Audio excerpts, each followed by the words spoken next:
Tonight, you're about to step into a world of stories that have flowed through centuries, offering silent wisdom and profound peace. In these tales, we will journey together through ancient Zen teachings, each one a hidden key to quiet the mind's endless chatter and discover the stillness that has always been within you. Whether you've been searching for a way to ease the burdens of the day, or simply seeking a deeper sense of calm before sleep, these stories have a way of reaching into the heart. They do not demand that you be a meditation expert, nor do they ask you to clear your mind of all thoughts. Instead, they invite you to listen, to feel, and to remember the simplicity of being present. As the Buddha once said, let go of what is past. Let go of what may come. Let go of what is happening now. Don't try to figure anything out. Don't try to make anything happen. Relax, right now, and rest. Over the next few hours, as we move through tales of quiet rivers, starlit journeys, gentle hands, and unspoken understanding, you may notice something beautiful beginning to unfold. The weight on your shoulders will begin to ease. The breath will slow. The heart will soften. And you'll find yourself gently floating into a space of deep relaxation. So, settle into your favorite resting place. Let the body grow heavy. The eyes close softly. Breathe in with me now, feeling the air fill your lungs. And as you exhale, allow the day's concerns to drift away, knowing that in this moment, you are stepping onto a timeless path of wisdom and rest. Let's begin our first story. That night, the full moon shone brilliantly, bathing the entire mountain forest in its light. Its gentle, silvery glow stretched over the canopies, filtering through the leaves to cast ethereal streaks of light on the narrow path winding along the mountainside. The old woodcutter silently shouldered his bundle of firewood, his steps measured and slow, moving through the gentle whisper of the wind and the faint, sweet scent of the forest. He had toiled relentlessly all day. Darkness had fallen, yet he was still far from home. An unspoken anxiety gnawed at him. For his sick son, for the meager evening meal that might not satisfy, for the sorrow in his wife's eyes as she waited at home. He sighed, his thin shoulders seeming to sag further, the bundle of firewood suddenly heavier than ever. When he reached the riverbank, his usual resting spot, he set down the firewood and sat on an old stone slab, letting his weary arms hang loose. The river's surface was as smooth as a mirror, reflecting the shimmering moonlight. The night breeze blew past, carrying the whispers of leaves and the calls of insects. He gazed at the water, his eyes filled with sadness, but then a sudden sound broke the silence. A rotten branch high above snapped with a crack, falling near him, startling him and throwing him off balance. His body swayed, and he slipped down the steep bank, tumbling through bushes, stopping at the very edge of a precipice. Before him lay the deep, silent river.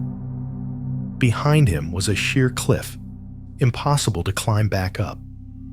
He clung to a fragile vine hanging loosely from a rock crevice, dangling in midair. His breath came in ragged gasps, his hands trembled, and his heart pounded. Below, the moonlight shimmered on the deep water, seeming to whisper, "Fall, let it end." He felt trapped between life and death, between anxiety and helplessness. He thought of the years gone by, the times he'd carried firewood home in exchange for a bowl of rice, the long nights sleepless with worry over medicine for his son, the words of comfort he never had time to say to his wife. Fear and regret surged within him, making his grip on the vine even tighter. Suddenly, in the pale moonlight, he saw a yellow leaf fall gently from a branch above. The leaf twirled, floated in the air, then touched the water's surface, bobbing along with the current. No resistance, no struggle, simply surrendering to the flow, merging with the moonlight. His eyes followed the leaf, and he suddenly felt his breath slow, his heart lighten. In that moment, he understood. His whole life he had struggled against the current of life-chasing worries, fears, regrets. But the leaf had taught him, sometimes, letting go isn't failure, but a return to natural peace. The falling leaf was not just a beautiful image in the moonlit night, but a symbol of surrender. It reminded the woodcutter and each of us that everything we try to hold on to, everything we cling to, will eventually drift away on the endless current of time. Like the leaf, surrendering on the water's surface, not resisting, not blaming, simply letting go. Returning to nature, the moonlit river is the very flow of life-embracing, endless, unceasing, indiscriminate. Whether it's a falling leaf, a withered flower, or ourselves, all will merge into that river, vanishing without a trace. This is a reminder of impermanence, one of the three fundamental marks of existence taught by the Buddha. The moonlight illuminated the water's surface, unchanged by what it reflected. It revealed the truth. All things change, and only a still mind can see the true nature of life. Beneath that moonlight, the woodcutter saw himself, a part of the vast universe, not separate, not alone. The fragile vine he clung to was an image of life's delicate nature. For so many years, he had clung to things he thought were stable: work, family, reputation, money. But that vine, like everything else, would wear down, would fall, could not hold forever. This is the truth of life. Everything arises, then ceases. Nothing is permanent. The Buddha taught, like foam on water, like a bubble, like a dewdrop on grass, like a flash of lightning in a storm, all things are impermanent.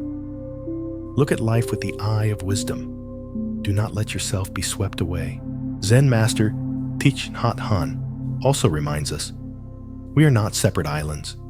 We are the river, the cloud, the wind. Return to your breath and smile at the life present around you. At this moment, the woodcutter understood. Fear is not in reality, but in the mind. When he stopped resisting, stopped running, the present moment became clear, as light as the leaf on the water. He didn't know how long the vine would hold, or if the wind would blow strong and send him into the water. But in this moment, he was no longer afraid. In his heart, the moon still shone, the leaf still drifted, his breath still flowed rhythmically. He smiled, a calm smile, no longer burdened by the past or worried about the future. Tonight, as you listen to this story, as worries about today or tomorrow arise, pause and ask yourself, what is my leaf today? Where is the moonlit river within me flowing? Close your eyes. Take a deep breath.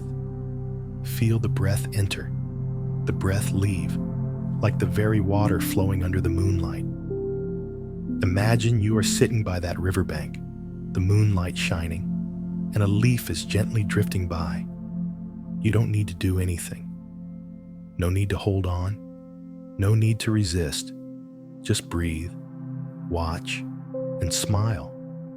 Because in that moment, you are no longer the tired woodcutter, no longer the one shouldering life's heavy burdens, but a part of the river, of the moonlight, of the vast universe. Zen master Thich Nhat Hanh once said, just by returning to your breath, returning to the present moment, you have returned to your true home. So tonight, when worries overwhelm you, stop, breathe, smile, and let your mind drift gently like the leaf on the moonlit river. And as the woodcutter still hung from the vine on the cliff face, his mind at peace with reality despite life or death, in a distant city where the moonlight was but a faint glow on stone walls, a merchant wrestled with the undercurrents of greed and fear.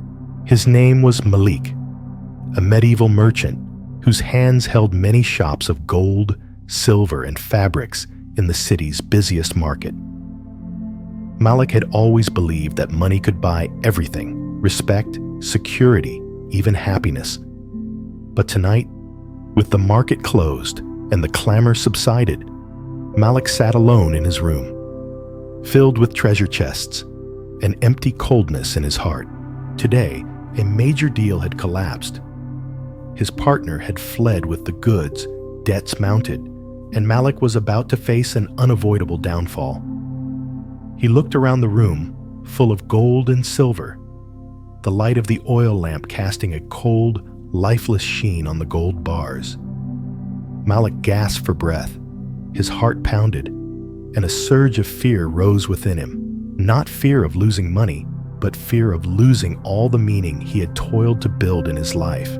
He stepped outside, walking through the deserted night market. Pale moonlight shone down on the empty stalls, the uneven stone path reflecting a cold light. Malik walked silently between the quiet rows of stalls, memories of his childhood in a corner of the market suddenly flooding back days when he was small, running between the stalls with his father, eating his mother's sweet cakes, believing that happiness was simply having loved ones nearby. But then time and greed swept him away, leaving only a solitary Malik sitting on a pile of meaningless gold and silver. In his despair, he walked to the center of the market where there was a dry well. Malik looked down, seeing his wavering reflection on the dark, stagnant water. In that moment, he seemed to hear a whisper from the bottom of the well. "How long has it been since you've seen yourself?" Malik's hand clenched into a fist, then gradually relaxed. He took a deep breath for the first time in years, relaxed his shoulders, and let tears fall onto the water in the well. He remembered the Buddha's words: "To conquer oneself is a greater victory than to conquer thousands in a battle." Malik realized that for all these years, he had only been running from himself, from the emptiness within. He sat by the well, watching the moonlight reflected in the water. His breath slowed. A gentle breeze blew through. Leaves rustled on the market roofs. In that moment, Malik felt his heart lighten. No more fear, no more anger, just Malik breathing, existing, touching himself. The dry well was not just an image of emptiness, but a symbol of a soul that had forgotten how to see itself. It reminded Malik and each of us that everything external is an illusion. All possessions, fame, power will eventually disappear, leaving only ourselves to face ourselves. The stagnant water in the well reflected the unwavering moonlight. It reminded him that a calm mind will illuminate the true nature of life, regardless of external storms. This is the lesson of impermanence and self-mastery that the Buddha taught, like a bright mirror in the night reflecting images. Let your mind be clear, and life will no longer be suffering.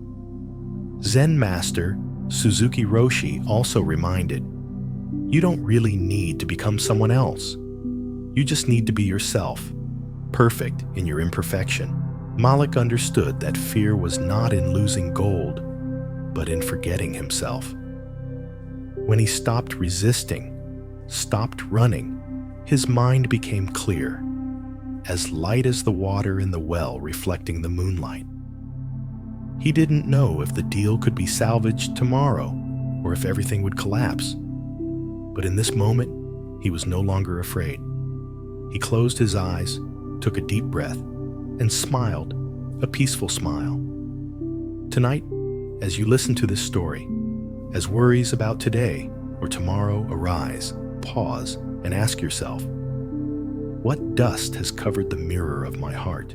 So tonight, when worries flood in, stop, breathe, smile, and let your mind settle like the water in the night, well clear, peaceful, and full of love. And as the merchant Malik closed his golden dream by the silent well under the moonlight, realizing himself in the quiet of the night, in a distant fishing village by the sea, a fisherman was also battling a roaring storm in the dark sea.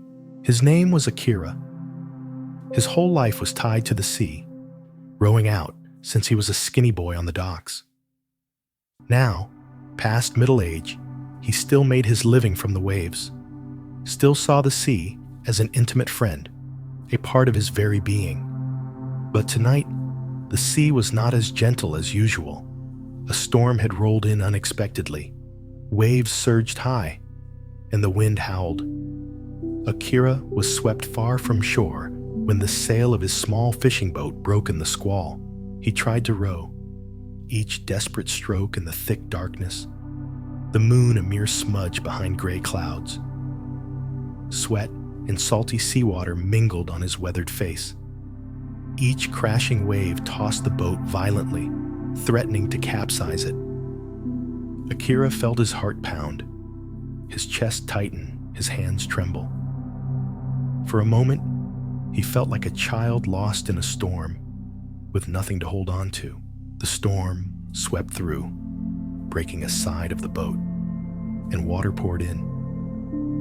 Akira threw out his oars, tossed fish overboard to lighten the boat, but the waves still crashed hard.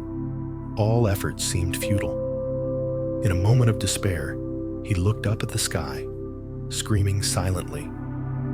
But amidst the chaos, he suddenly realized he was clinging too tightly to the small boat, as if it were his only salvation. He remembered the Buddha's teaching, attachment is the root of suffering.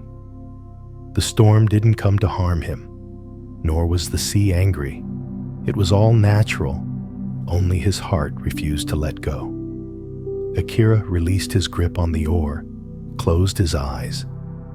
His breath slowed, listening to the rhythmic crashing of waves against the boat.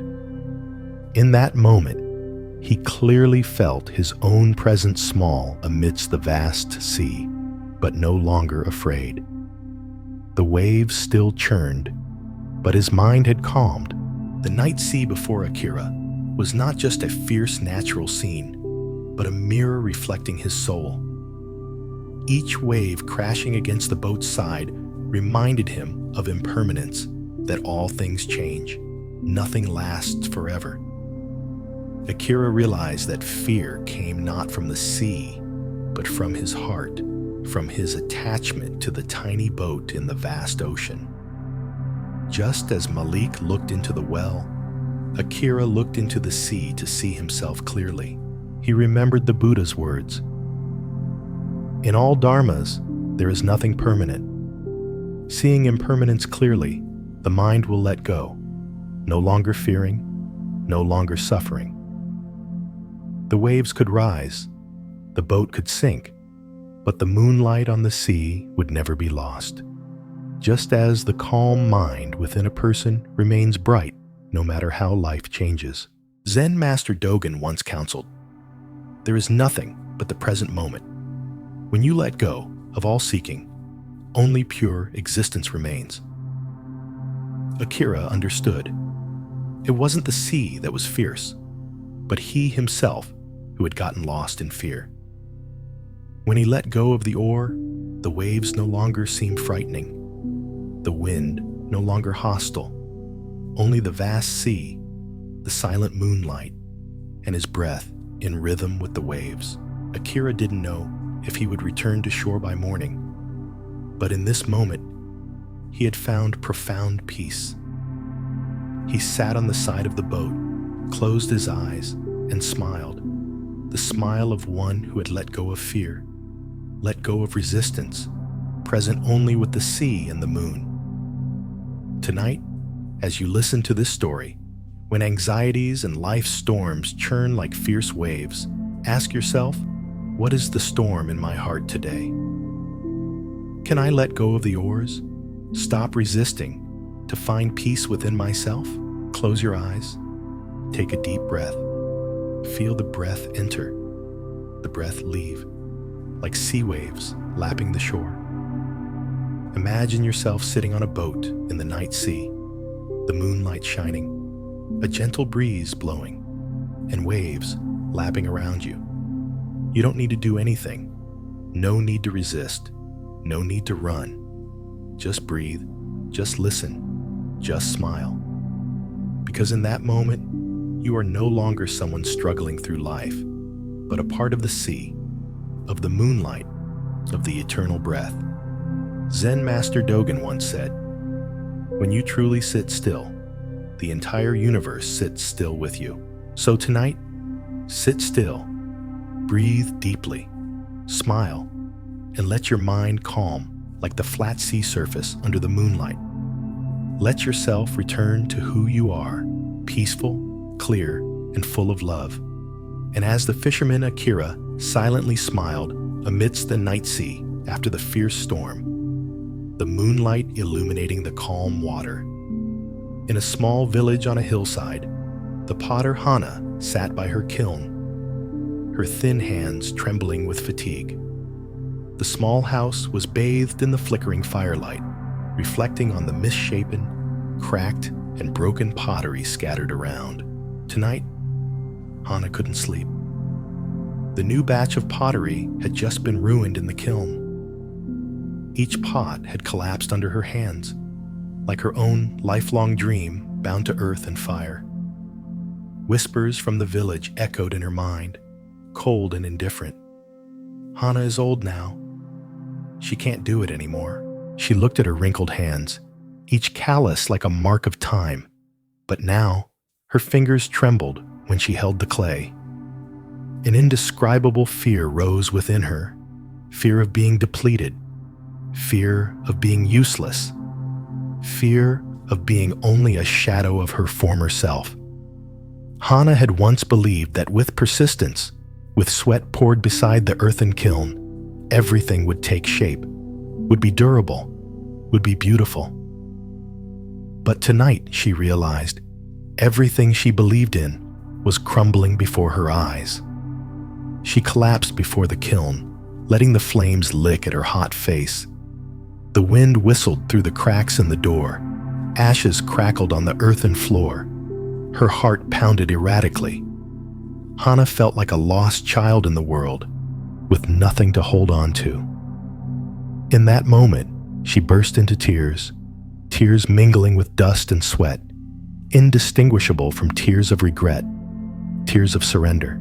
But then, amidst her choked sobs, Hana suddenly realized she herself was clinging too tightly to old dreams, like a cracked pot she dared not let go of. She remembered the stories of the woodcutter, the merchant, and then the fisherman in the night sea. Everyone at some point clings to what they believe is enduring, only to realize it is the very fetter binding their soul. She sat up, her eyes dry, watching the fire gradually die down. Ash covered the kiln. The cracked pots lay silent, but a glimmer of light had appeared in her heart. The fire still burned, like her breath, like her heartbeat, like life continuing. She knew that life, like a pottery kiln, must endure fire, must endure cracking, to become whole. Each crack on a pot was a mark of trial, of growth, not of failure. Hana remembered the Buddha's words, "In the great furnace, pure gold is forged. In the sea of suffering, the mind becomes luminous." She understood that nothing is forever permanent, no one is forever perfect, and the fire within her still burned.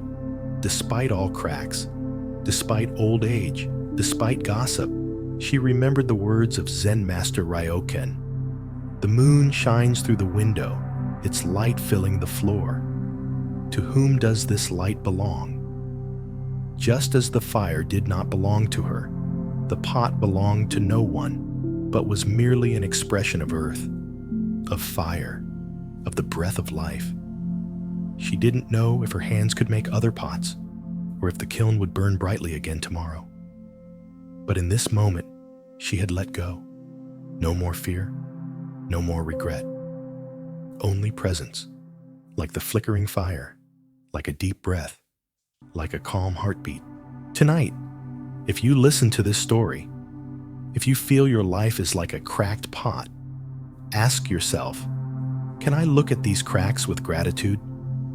Can I let go of the craving for perfection to return to myself? Close your eyes, take a deep breath. Feel the breath enter, the breath leave, like the rhythm of a burning kiln, like falling ash. Imagine you are sitting by the pottery kiln, the fire dancing, wind blowing through, and the fired clay pieces telling life stories. You don't need to do anything. No need to be perfect. No need to cling. Just breathe. Just listen. Just smile. Because in that moment, you are no longer the exhausted potter, no longer the one seeking recognition, but a part of the earth, of the fire, of the breath of life. And remember, when you truly let go, the entire universe will smile with you. After Hannah let go of the cracked pots in her kiln, letting the ashes fall silently to the earthen floor. In a fishing village not far away, under a dilapidated thatched roof on a slope, a mother was holding her sick child in the cold night. Her name was Keiko.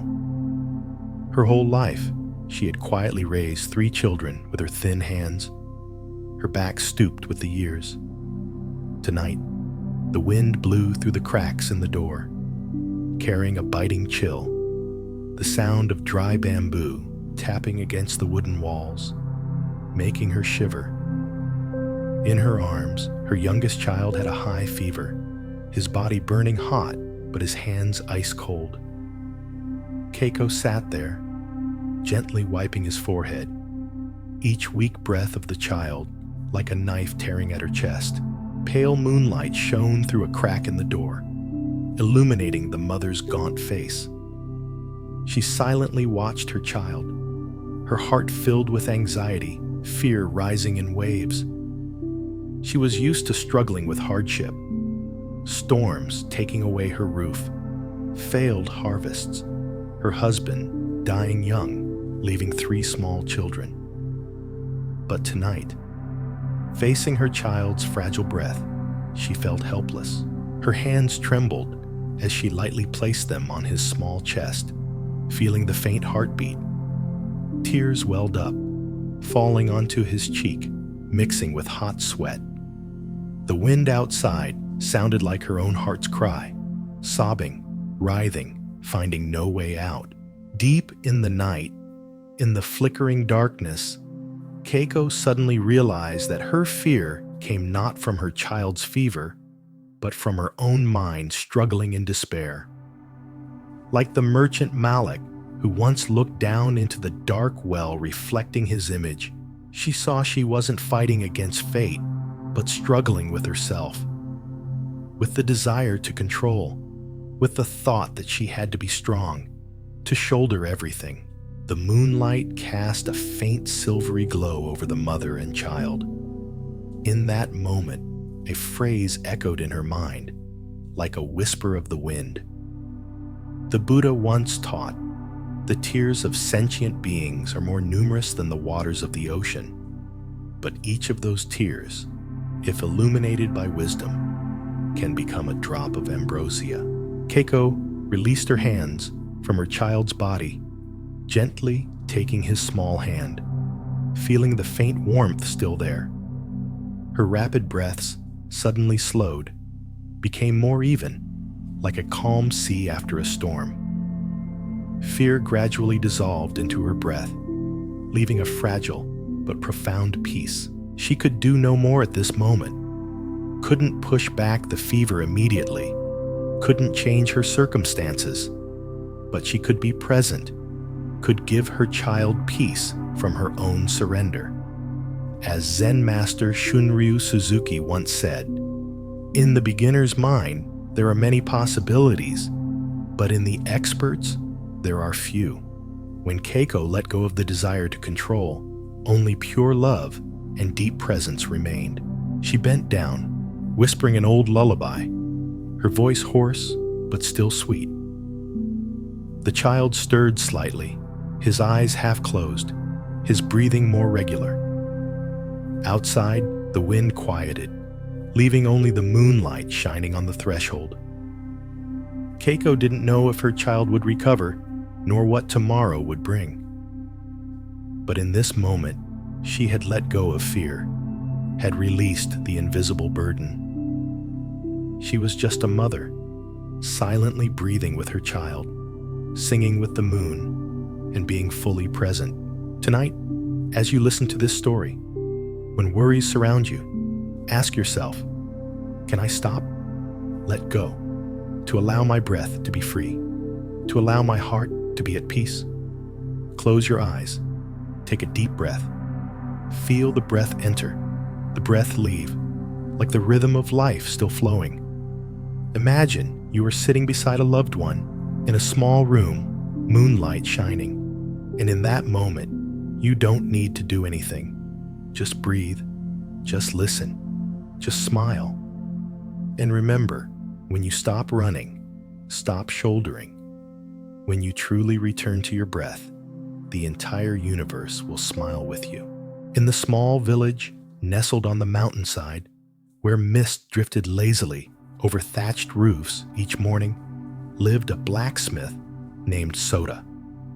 His entire life was bound to the old forge, where red-hot iron bars were hammered into sturdy tools for the fishing village. The rhythmic clang of his hammer echoed through the mountains and forests like the steady beat of his own heart. But no one knew that behind that steady hammering lay a silent storm.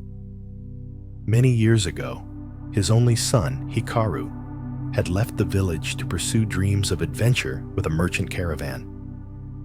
Hikaru promised to return successful, bringing tales of the wide world.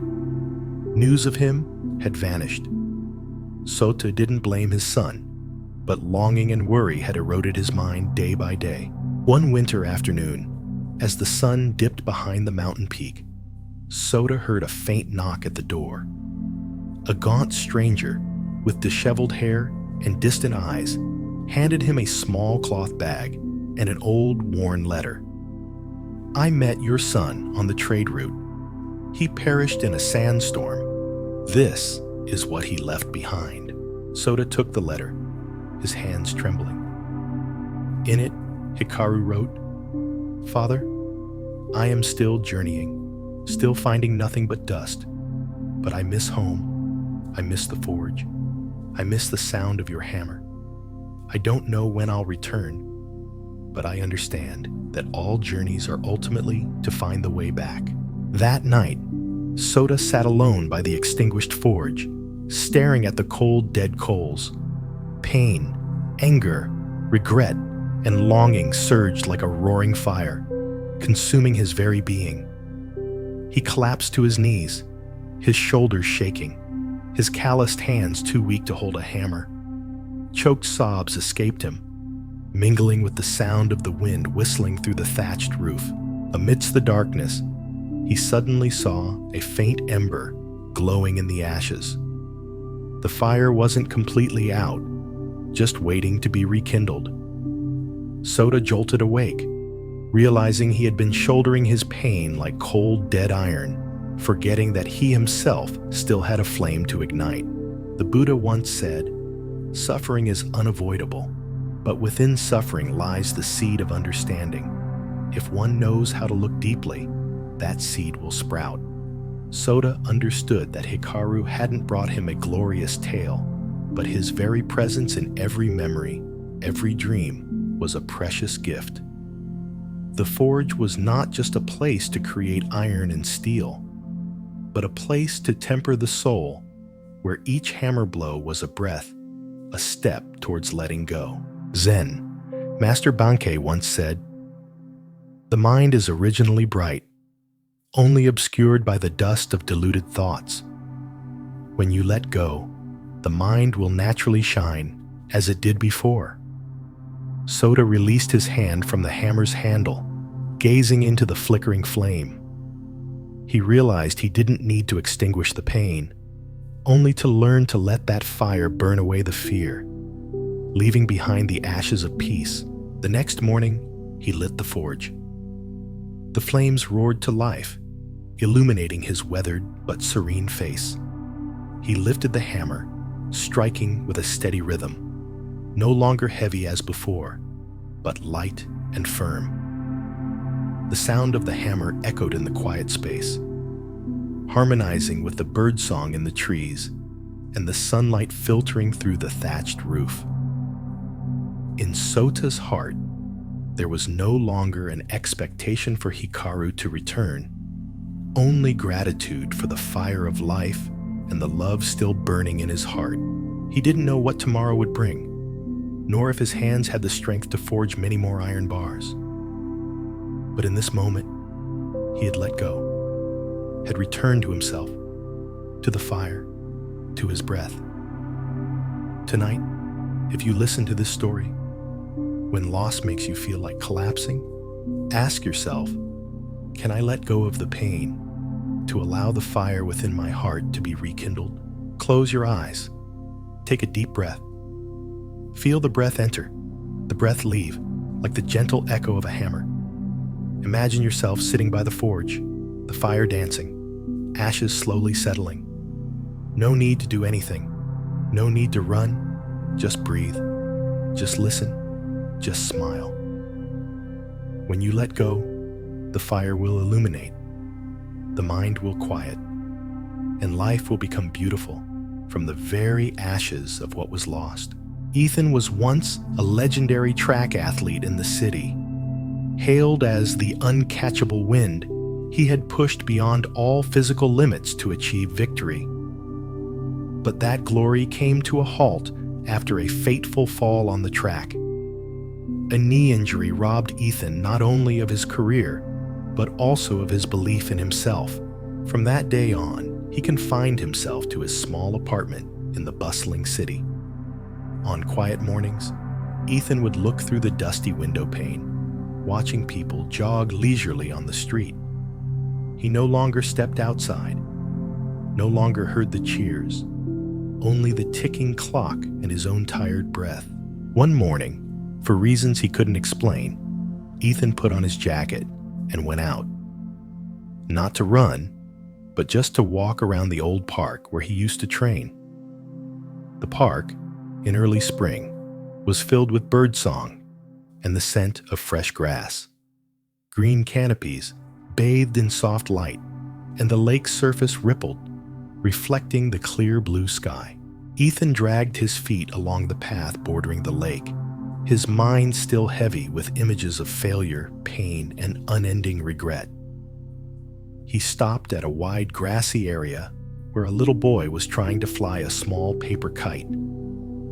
The boy ran up a slope, holding the kite string high, but the weak wind only lifted the kite a short distance before it fell to the ground. Ethan stood watching, his eyes following the boy's every run. In that boy, he saw an image of his younger self, tireless, fearless, only knowing how to run forward. The boy watched the kite fall, undeterred, bent down to pick it up, and ran again. Ethan approached him.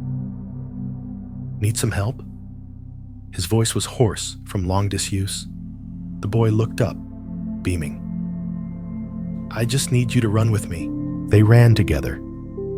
Ethan felt the strong beat of his heart in his chest, each step awakening legs that had felt lifeless. The boy held his hand, pulling him up the slope. The morning breeze blew gently, and the kite soared high, taut in the wind. The boy cheered, his laughter echoing across the grass. Ethan stopped, panting, sweat soaking his shirt. He watched the boy continue running, his small legs strong and resilient, and the kite flying high against the blue sky.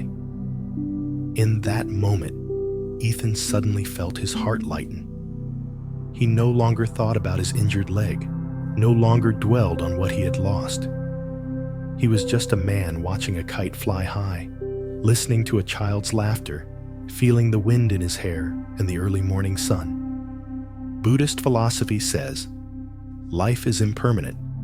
Everything changes, flows like a river. Clinging to the past only makes the mind heavy, sorrowful. Ethan didn't need to recall these words, but he felt them seeping into every breath, every step beside the boy. He understood that no legs can run forever. No victory is eternal, but there are small, simple moments that contain the whole magic of life. Zen master Sung San once said, "When you stop searching for answers, the truth will reveal itself."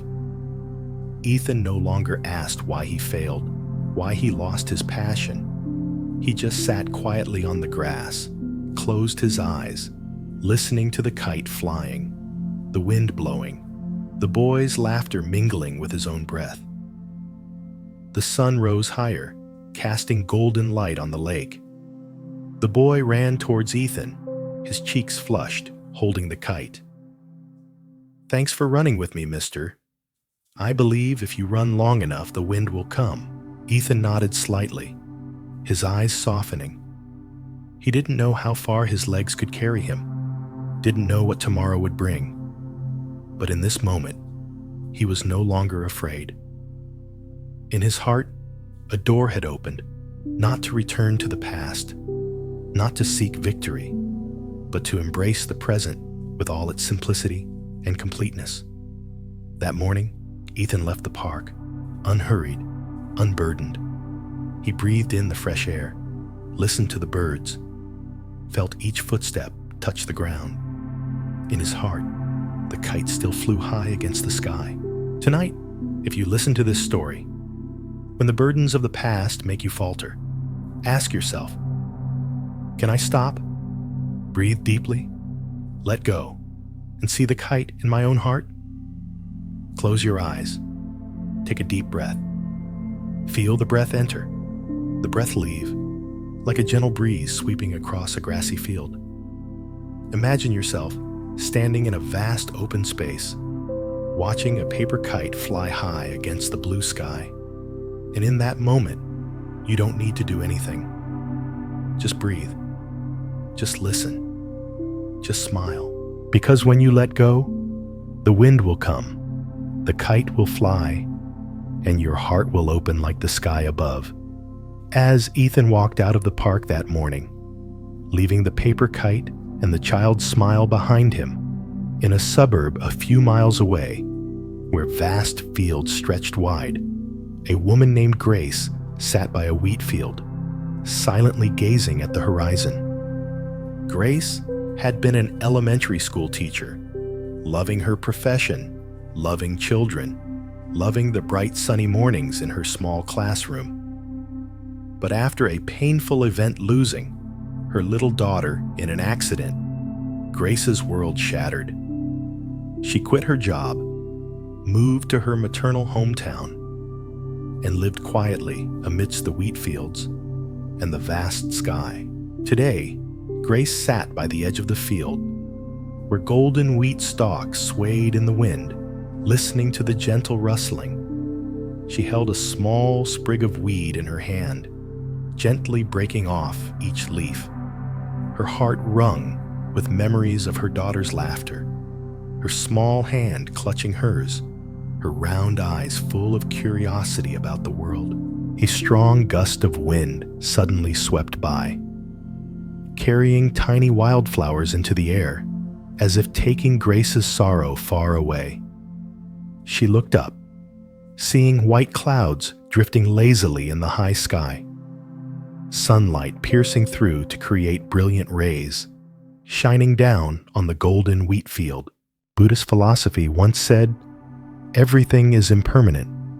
Body, feelings, thoughts, all are like drifting clouds, like a fleeting breeze.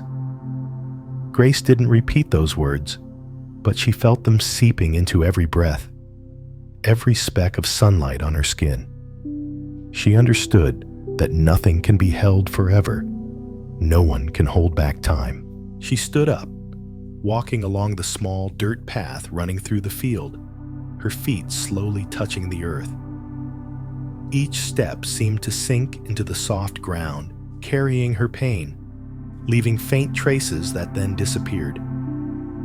A lark sang high in the branches.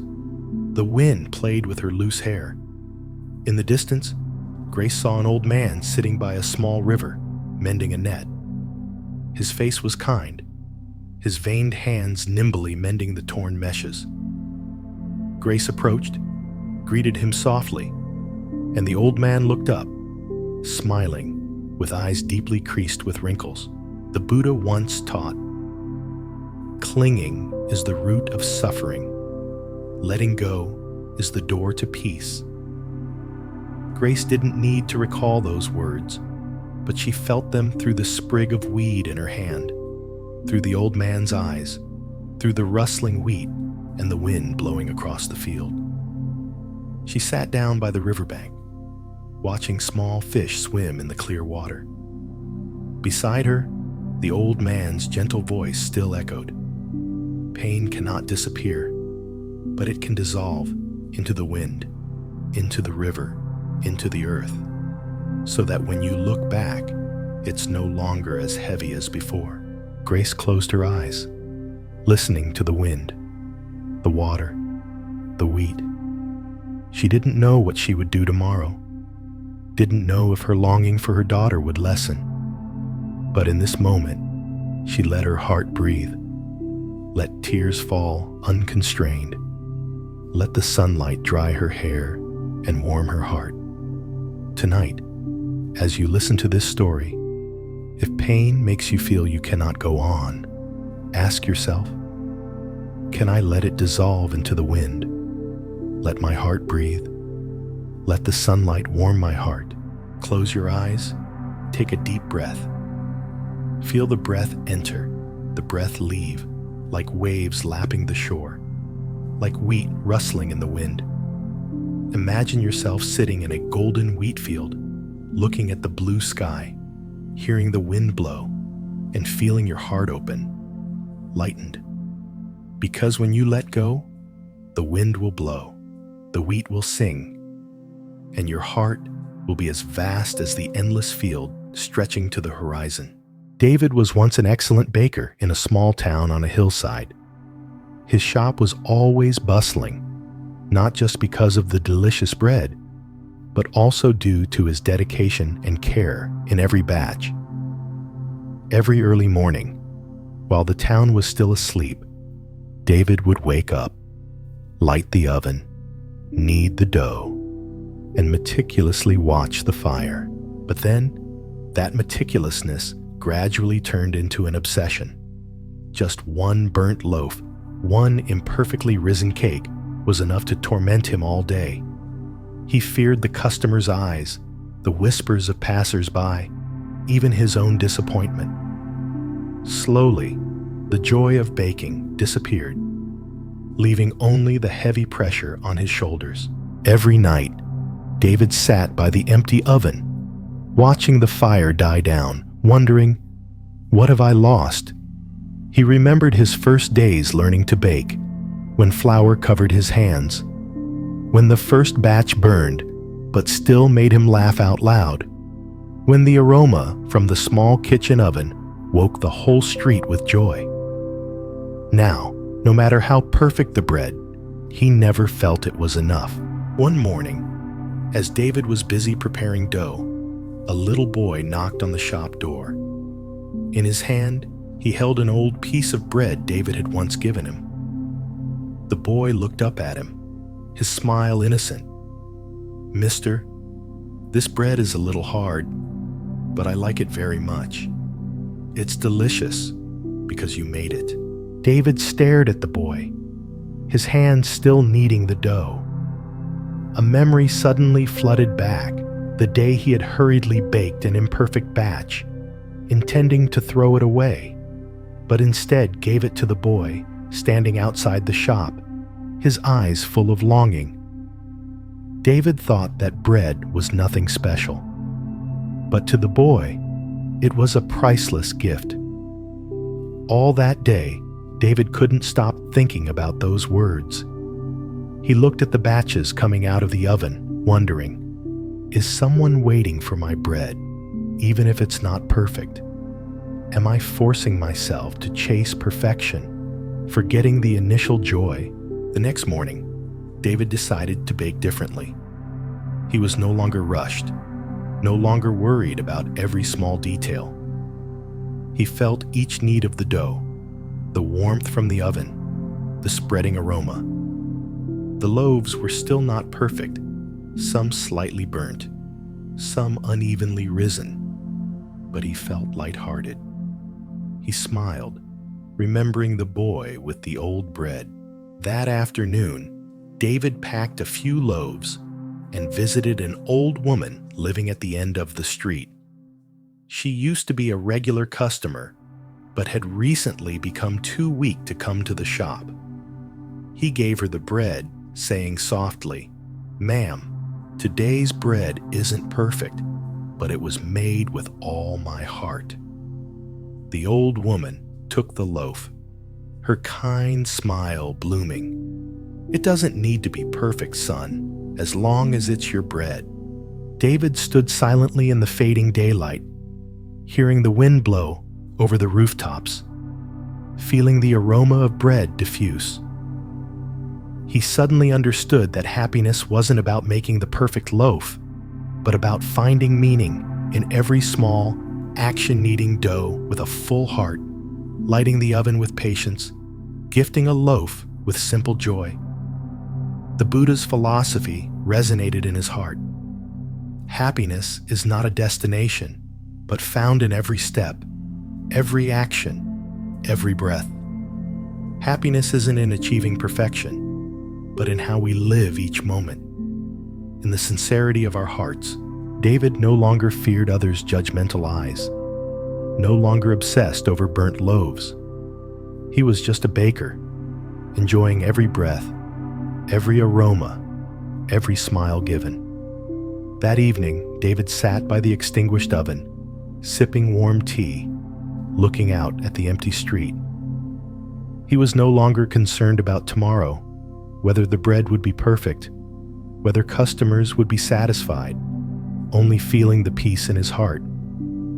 Tonight, if you listen to this story, when you feel you're not good enough, not perfect enough, ask yourself, can I find joy in what I'm doing?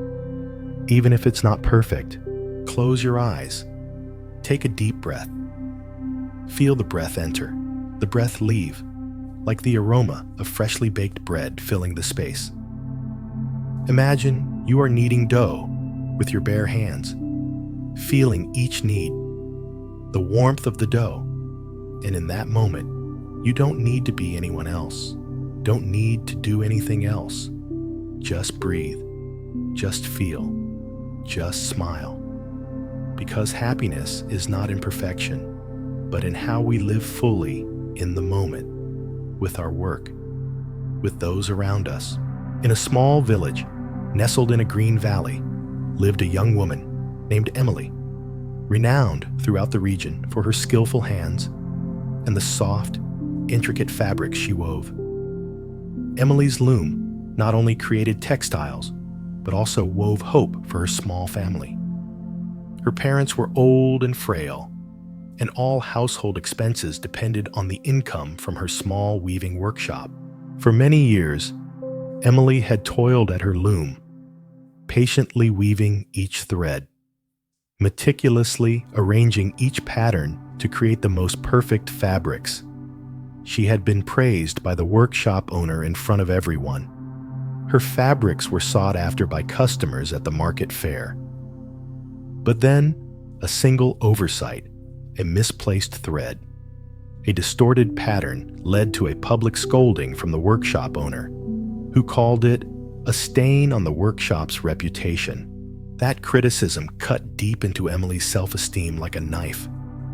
From then on, she worked every day in fear, her eyes glued to every thread, her hands trembling as she held the shuttle. She no longer felt the joy of weaving. Each completed fabric left her exhausted, as if she had to strain to confine every mistake within each thread.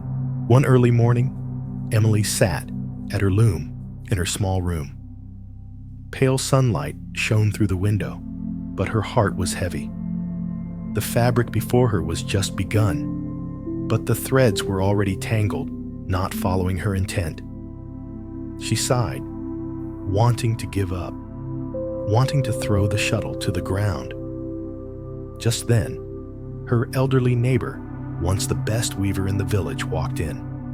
She carried a basket of fresh vegetables, intending to give them to Emily as usual.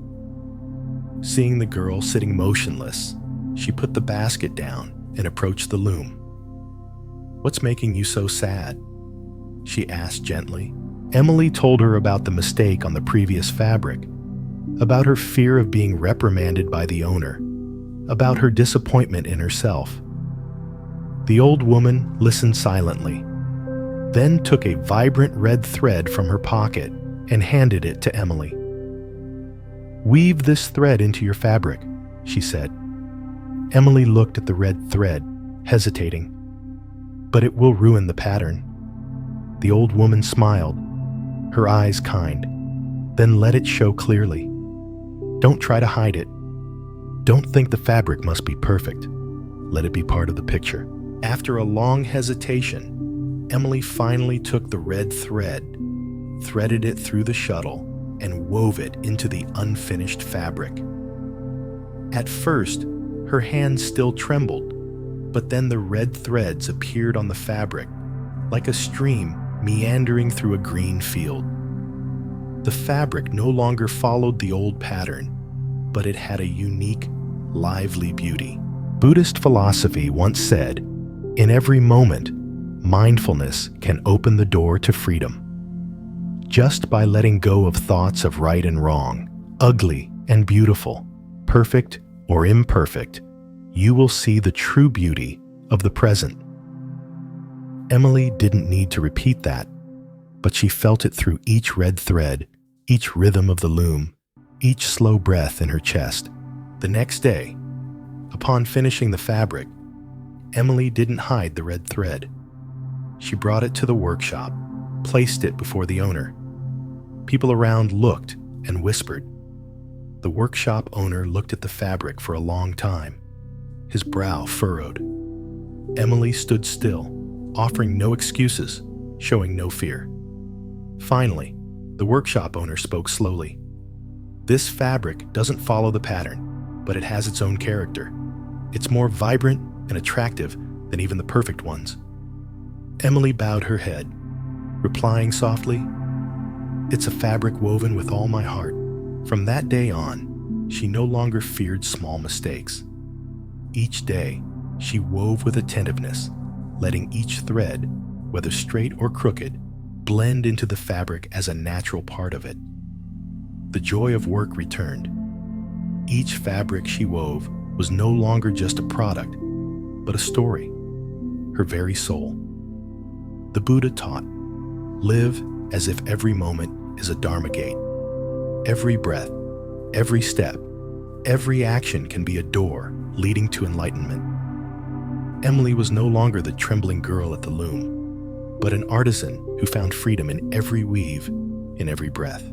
That evening, Emily sat on her porch, looking at the ripe golden rice fields stretching before her, the sunset dyeing the sky red. She breathed deeply, feeling the wind caress her cheek, hearing the cicadas sing in the twilight. In her heart, the newly completed fabric still carried the fresh scent of thread, radiating warmth. Tonight, if you listen to this story, when pressure and fear make you afraid to move forward, ask yourself, can I let go of the idea of perfection to find freedom in this very present moment? Close your eyes, take a deep breath. Feel the breath enter, the breath leave, like the rhythm of a weaving loom. Imagine You are weaving the fabric of your life. Each thread, whether straight or crooked, a part of the complete picture. No need to erase, no need to hide. Just breathe, just weave, just smile. Because when you are mindful, every moment, whether an unexpected red thread or a gentle breath, is a miracle, and you will find freedom in your simple daily work. In a bustling port city, where ocean waves ceaselessly crashed ashore and ship horns echoed from afar, lived an old carpenter named Thomas. He was respected throughout the town for his skillful hands and meticulous attention to every detail. Every boat he built was renowned for its sturdiness, durability, and ability to weather storms unscathed. But only those close to him knew that behind his calm exterior, Thomas harbored a deep obsession with perfection. Since he was a boy, Thomas had lived in the shadow of his father, a stern carpenter who always emphasized, "A boat with even a small crack can sink an entire family." That teaching was etched in Thomas's mind, becoming an unshakable principle. Whenever he built a boat, he would inspect every plank under lamplight, run his hands over every grain of wood, check every nail. If he found even the smallest flaw, he would dismantle the entire thing and start over. For the past few months, Thomas had been toiling away on the largest boat of his life. It was not just a personal pride, but also a hope for a better life for his family. As the boat neared completion, townspeople flocked to admire its sturdy beauty and exquisite lines. They said that just looking at it revealed Thomas's patience and skill. But that night, when the workshop was quiet, Thomas still held an oil lamp, meticulously inspecting every detail. Under the pale yellow light, he discovered a faint crack on the boat's hull. It was so small that it was barely visible to the naked eye. But to Thomas, it was an unacceptable flaw. He felt his heart tighten, his hands tremble. His father's words from long ago echoed in his head, drowning him in anxiety and fear. Thomas gripped his axe, intending to smash the hull and rebuild it. But just then, a stranger entered. An old master, thin but with bright eyes, carrying a bamboo staff, his steps as light as the wind. The old man looked at Thomas, said nothing, and silently approached the boat. "Are you planning to destroy this boat?" The old man's voice rang out, gentle yet firm. Thomas swallowed hard, trying to hide the axe behind his back. I can't let it sail with a crack like that. Even if it's small, it could sink the whole boat." The old man slowly caressed the boat's hull, touching the small crack, then turned to look directly into Thomas's eyes. "Do you know, in the deep forest, when a branch breaks, the tree doesn't reject it. The tree nurtures that branch, allows it to mend, to become stronger. Wood doesn't need to be perfect to be strong. It just needs to know how to adapt, how to ride out the storm." Thomas was silent. His calloused hands gradually loosened their grip, his gaze falling on the tiny crack. The old man continued, his voice warm like lapping waves. "The Buddha once taught that strength lies not in a rigid body, but in a mind that knows flexibility, that knows how to move with change. A boat may have a crack, but if you know how to reinforce it correctly, how to care for it, it can still weather storms, perhaps even more resiliently than a flawless one." Thomas sank to the wooden floor, the axe falling beside him. He felt the burdens in his heart gradually dissolve, as if washed away by the sound of waves and the old man's words. For the first time in years, he realized that not everything had to be perfect from the start.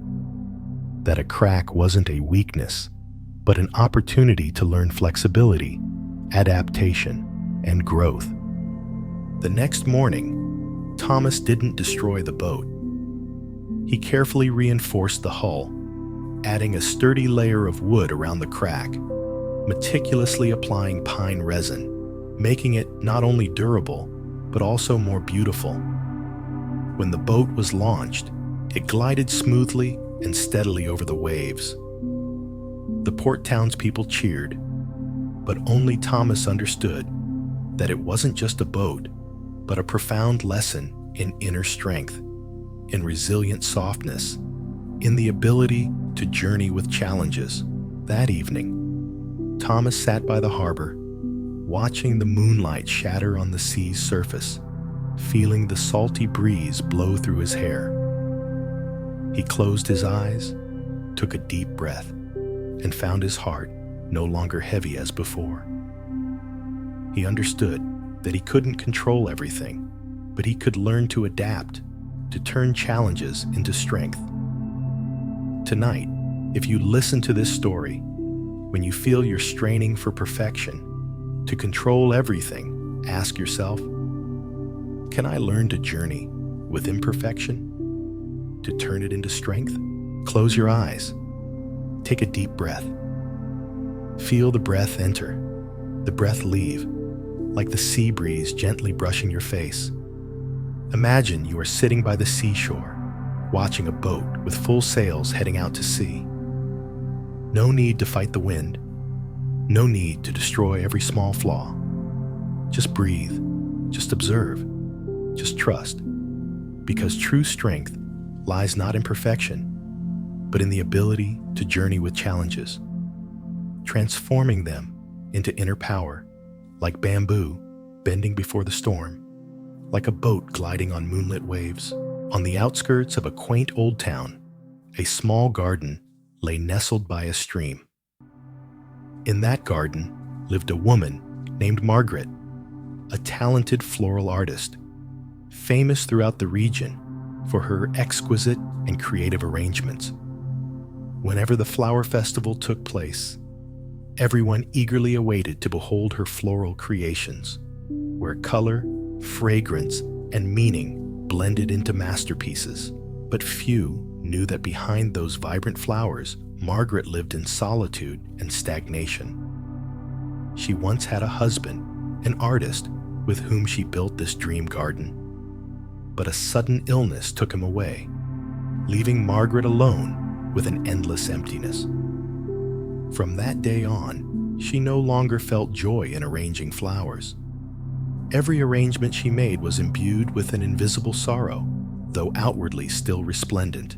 One early autumn day, as yellow leaves fluttered onto the small path leading into the garden, Margaret sat at a stone table, holding a white chrysanthemum. She looked at it for a long time, her eyes mournful.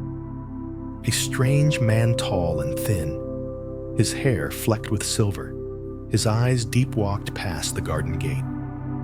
He stopped, saw Margaret, and then spoke softly.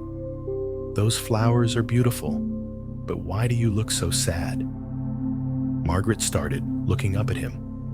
She didn't answer, just lowered her head slightly, her hand tightening around the chrysanthemum stem. The old man approached, looking around the garden. "Do you know, the Buddha once said, life is a garden. If you only focus on the wilting flower, you'll miss the other blossoms blooming around you." Margaret blinked, feeling those words touch the deepest part of her soul. For so long, she had only focused on her loss, on the emptiness in her heart, forgetting that so many beautiful things still surrounded her. The old man sat down beside her, watching Margaret place the white chrysanthemum into a glass vase. Try creating an arrangement without any rules, without needing to be perfect, without needing to hide your sorrow. Just let your hands and your heart be free. Margaret looked at him bewildered. But if there's no composition, no balance, how can it be beautiful? The old man smiled, his voice warm. Beauty doesn't lie in perfect balance. Beauty lies in authenticity. Let the arrangement reflect your soul right now. If it's chaotic, let it be chaotic. If it's peaceful, let it be peaceful. Just be true to yourself. Margaret looked at the white chrysanthemum in her hand, then out at the garden, where wildflowers bloomed in the autumn sun.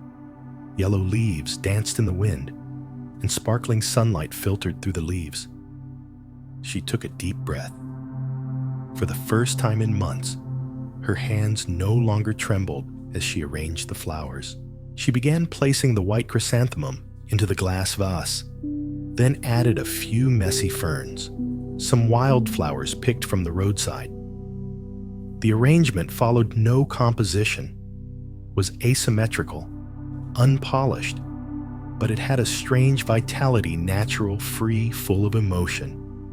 Margaret looked at the arrangement, a slight smile playing on her lips. Buddhist philosophy says, when your mind is no longer bound by form, no longer attached to perfection, you will find freedom in every moment. Margaret didn't need to repeat that, but she felt it seeping into every stem, every leaf, every drop of sunlight on her skin. The next day, Margaret brought her new arrangement to the flower festival. At first, people were surprised, as it was unlike any arrangement she had ever made. But then, mesmerized gazes and murmurs of admiration arose. They saw in the arrangement not just the beauty of flowers and leaves, but Margaret's soul authentic, free, unconcealed. That evening, Margaret sat at the stone table, watching the moonlight shatter on the stream's surface, listening to the water gurgle through the garden. She felt her heart lighten, no longer bound by sorrow, no longer chasing perfection. She understood that life is not a picture to be painted according to a template, but a colorful garden where every flower, every leaf, has its own unique, irreplaceable beauty. Tonight, if you listen to this story, when you feel caught in the whirlwind of perfection or submerged in sorrow, ask yourself, can I live authentically, freely, letting every moment of my life bloom like a flower? Close your eyes, take a deep breath. Feel the breath enter, the breath leave, like the fragrance of flowers diffusing through the air. Imagine you are standing in a sun-filled garden, watching colorful flowers sway in the wind. No need to strive for perfection. No need to constrict your mind. Just breathe. Just listen. Just smile. Because when you live authentically, this life will bloom like a garden filled with light. As Margaret closed the gate of her flower garden that evening, the moon had risen high, casting its silver light upon the wildflowers shimmering in the wind. She sat on the steps, closed her eyes, and listened to the rustling of leaves. There, amidst the imperfect flowers, Margaret had rediscovered her own free breath. Far to the east, in a coastal village, lived a man named Samuel. He was a fisherman who had spent his entire life by the sea, accustomed to the salty taste of the waves and the howling wind at night. Since his youth, Samuel had been skillful, meticulously planning each voyage. He believed that only absolute caution could ensure safety and bring in a full net. And so, day by day, he lived within the tight control of his own making, from how he tied his nets to carefully checking the weather before setting out. But the more he tried, the more Samuel worried. He often lay awake all night before each trip, not out of excitement, but out of fear. Fear of big waves, fear of storms, fear of every risk he couldn't control. Some days, seeing the calm blue sea, he still wouldn't dare to go out just because of a distant gray cloud. One autumn morning, Samuel sat on the sandy shore, watching other boats leave the harbor in the early sun. His heart was heavy. His hands trembled as he gripped his oar. Suddenly, he saw a small, silver-haired old man leisurely rowing out to sea. No fancy nets, no marker buoys, just a simple wooden boat and a plain oar. Samuel ran after him, calling out, "Aren't you afraid of storms? There might be a storm today." The old man turned, his eyes kind yet steady. "Storms are part of the sea. How can one avoid them forever? If you're always afraid, won't you never truly see the sea?" Samuel stood silently, watching the small boat cut through the waves and disappear into the distance. Those words echoed in his head like waves crashing on the shore. That night, lying in bed, he remembered a sutra the Buddha once taught. It is not the big waves or strong winds that make us unsteady, but our unsettled minds. When the mind is calm, all external storms are merely fleeting. The next morning, Samuel decided to set sail. He didn't bring thick nets or complex calculations, only a small net, an old wooden boat, and courage. When he reached the open sea, he cast his net, lay back in the boat, looked at the clear blue sky, and listened to the seagulls flying overhead. A gentle breeze blew past, caressing his suntanned skin, carrying the salty tang of the ocean. For the first time in years, Samuel felt a release in his heart. He was no longer tense, no longer thinking of the worst-case scenarios. The rhythmic lapping of the waves was like a lullaby, reminding him that the sea could be fierce, but also gentle. And what mattered was the fisherman's mind, knowing how to accept that. When Samuel pulled up his net, he was surprised to find it full of fish, more than any previous trip. It wasn't due to meticulous planning or tight control, but because he had let go of fear, allowing his mind to be as free as the waves, his hands to cast the net without tension. He returned to the harbor, and the villagers rushed out, exclaiming over his bountiful catch. Samuel just smiled, replying softly, "Sometimes it's when we stop trying to control that we truly understand the sea." Buddhist philosophy reminds us that the ocean belongs to no one, and storms do not come from without, but originate within the mind. Fear is like a tempest. If our mind is calm, the storm will also pass. The ocean and human life are similar. One cannot always avoid storms. Only learn to let go, accept, and then steadfastly pass through. The Buddha once said, "The mind is like a calm lake, reflecting everything without wavering." When the mind is still, the surrounding world becomes clear, light. No need for control, just letting go and being aware. Samuel, through one instance of releasing fear, deeply felt this.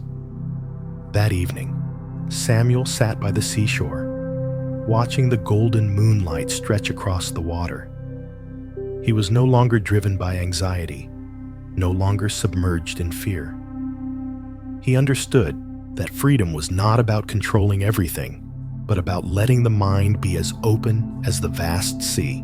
Tonight, if you are listening to this story, when you feel you are straining to control, to fight against the storms, ask yourself, can I let my mind relax? Let my heart be as free as the sea, without demanding, without forcing? Close your eyes. Take a deep breath. Feel the rhythm of your breath in and out, like the gentle lapping of waves on the shore. Imagine you are sitting in a boat in the open sea, watching the moon break on the water. No need to try, no need to worry. Just breathe, just listen, just feel. Or, if you are in the midst of a hectic life, pause for a moment. Notice the traffic outside, the beat of your heart, the breath flowing within you. Just for a moment, you will realize, without controlling everything, without worrying, you are still flowing with life, like a boat on the water. For true freedom is not holding tight, but letting go. Not fleeing from storms, but breathing through them. After that sea voyage, Samuel returned with a light heart, leaving behind long days of tension and the fear of storms. He no longer saw the sea as a force to be conquered, but as a companion, inviting him into a profound dialogue between human and nature. The story of Samuel gradually spread throughout the region, and in a small town nestled by the mountains, where peaks touched the clouds, lived a woman named Julia in a simple wooden house. Julia was a renowned potter, famous for her uniquely shaped pots, bowls, and plates, and their exquisite patterns. But the more famous she became, the more she was haunted by the pressure of customers' praise and criticism, by the expectation of flawless masterpieces. Julia vividly remembered the moment her favorite ceramic pot cracked during firing. That small crack seemed insignificant, but in Julia's eyes, it was a failure. She cried for nights, smashed dozens of pots just because they didn't meet the perfection she demanded. Gradually, the initial joy of pottery vanished, leaving only stress, fatigue, and the fear of judgment. One winter day, as Julia huddled by her kiln, looking at the mountain-high pile of broken pots, she heard a gentle knock. Outside stood an old man with a kind face, snow-white hair, small in stature, but with eyes that shone brightly. He carried an old ceramic pot, its large crack mended with a glistening gold seam. "Do you know about the art of kintsugi?" the old man asked, his voice warm and deep. Julia shook her head. The old man continued, "The Buddha once said, 'Nothing lasts forever. Nothing is perfect. When we learn to accept the cracks, we learn to love ourselves and the world around us.'" Those words, like water seeping into the parched earth of Julia's heart, made her suddenly understand. For so long, she had lived in the cage of perfectionism, imprisoning herself in the fear of criticism, forgetting why she started making pottery for joy, creativity, and love for clay. The next day, Julia retrieved the fragments from the pile of discarded pots. She carefully mended them with gold seams, creating new pots, imperfect but full of meaning. She no longer made pottery just to please customers, but to tell stories of life, of stumbles, of the strength to rise from brokenness. Buddhist philosophy illuminated her soul. Beauty is not flawlessness, but the ability to transform wounds into light. The Buddha once taught, "From muddy water, the pure lotus emerges. From suffering, happiness is born. From brokenness, growth and wisdom are formed." Julia didn't need to recall that teaching, but she felt it in every gold seam, every breath, every turn of the potter's wheel. That evening, Julia placed a gold-mended pot on her windowsill, watching the moonlight reflect on its sparkling surface. She no longer avoided others' gazes, no longer trembled before judgment. She smiled, her heart light, feeling the gentle aroma of clay, her heartbeat soft, her breath like a breeze through the window. Tonight, as you listen to this story, if you've ever felt broken, ever been disappointed for not achieving perfection, ask yourself, can I see the cracks in my life as precious golden seams? On a mountainside where the peaks touch the sky, stood an ancient, moss-covered temple. There, hidden among ancient pine trees, lived a man named David, a seasoned mountaineer who had conquered many treacherous peaks. But unlike other adventurous climbers, David didn't come here to conquer. He had stood on the highest summits, tasted victory, but then realized that each new peak he reached left him feeling emptier. David had been a professional mountaineer. He was hailed on television, praised in articles, but behind the glamour, he sank into loneliness, fatigue, and found no real meaning in the heights he had conquered. That's why he sought this mountain temple, where only the tinkling of wind chimes in the forest and distant chanting could be heard. One morning, while dense fog still veiled the mountainside, David sat on a stone step, gazing into the distance where a succession of misty mountains resembled a watercolor painting. In his hand was a broken vine, a memento from his last climb when he nearly lost his life due to a worn rope. His eyes fixed on the vine, recalling the fear, despair, and loneliness he felt on the cold, icy summit. As David was lost in thought, an old Zen master approached. He wore simple blue robes, small in stature, but his eyes were so deep, they seemed to see through one's soul.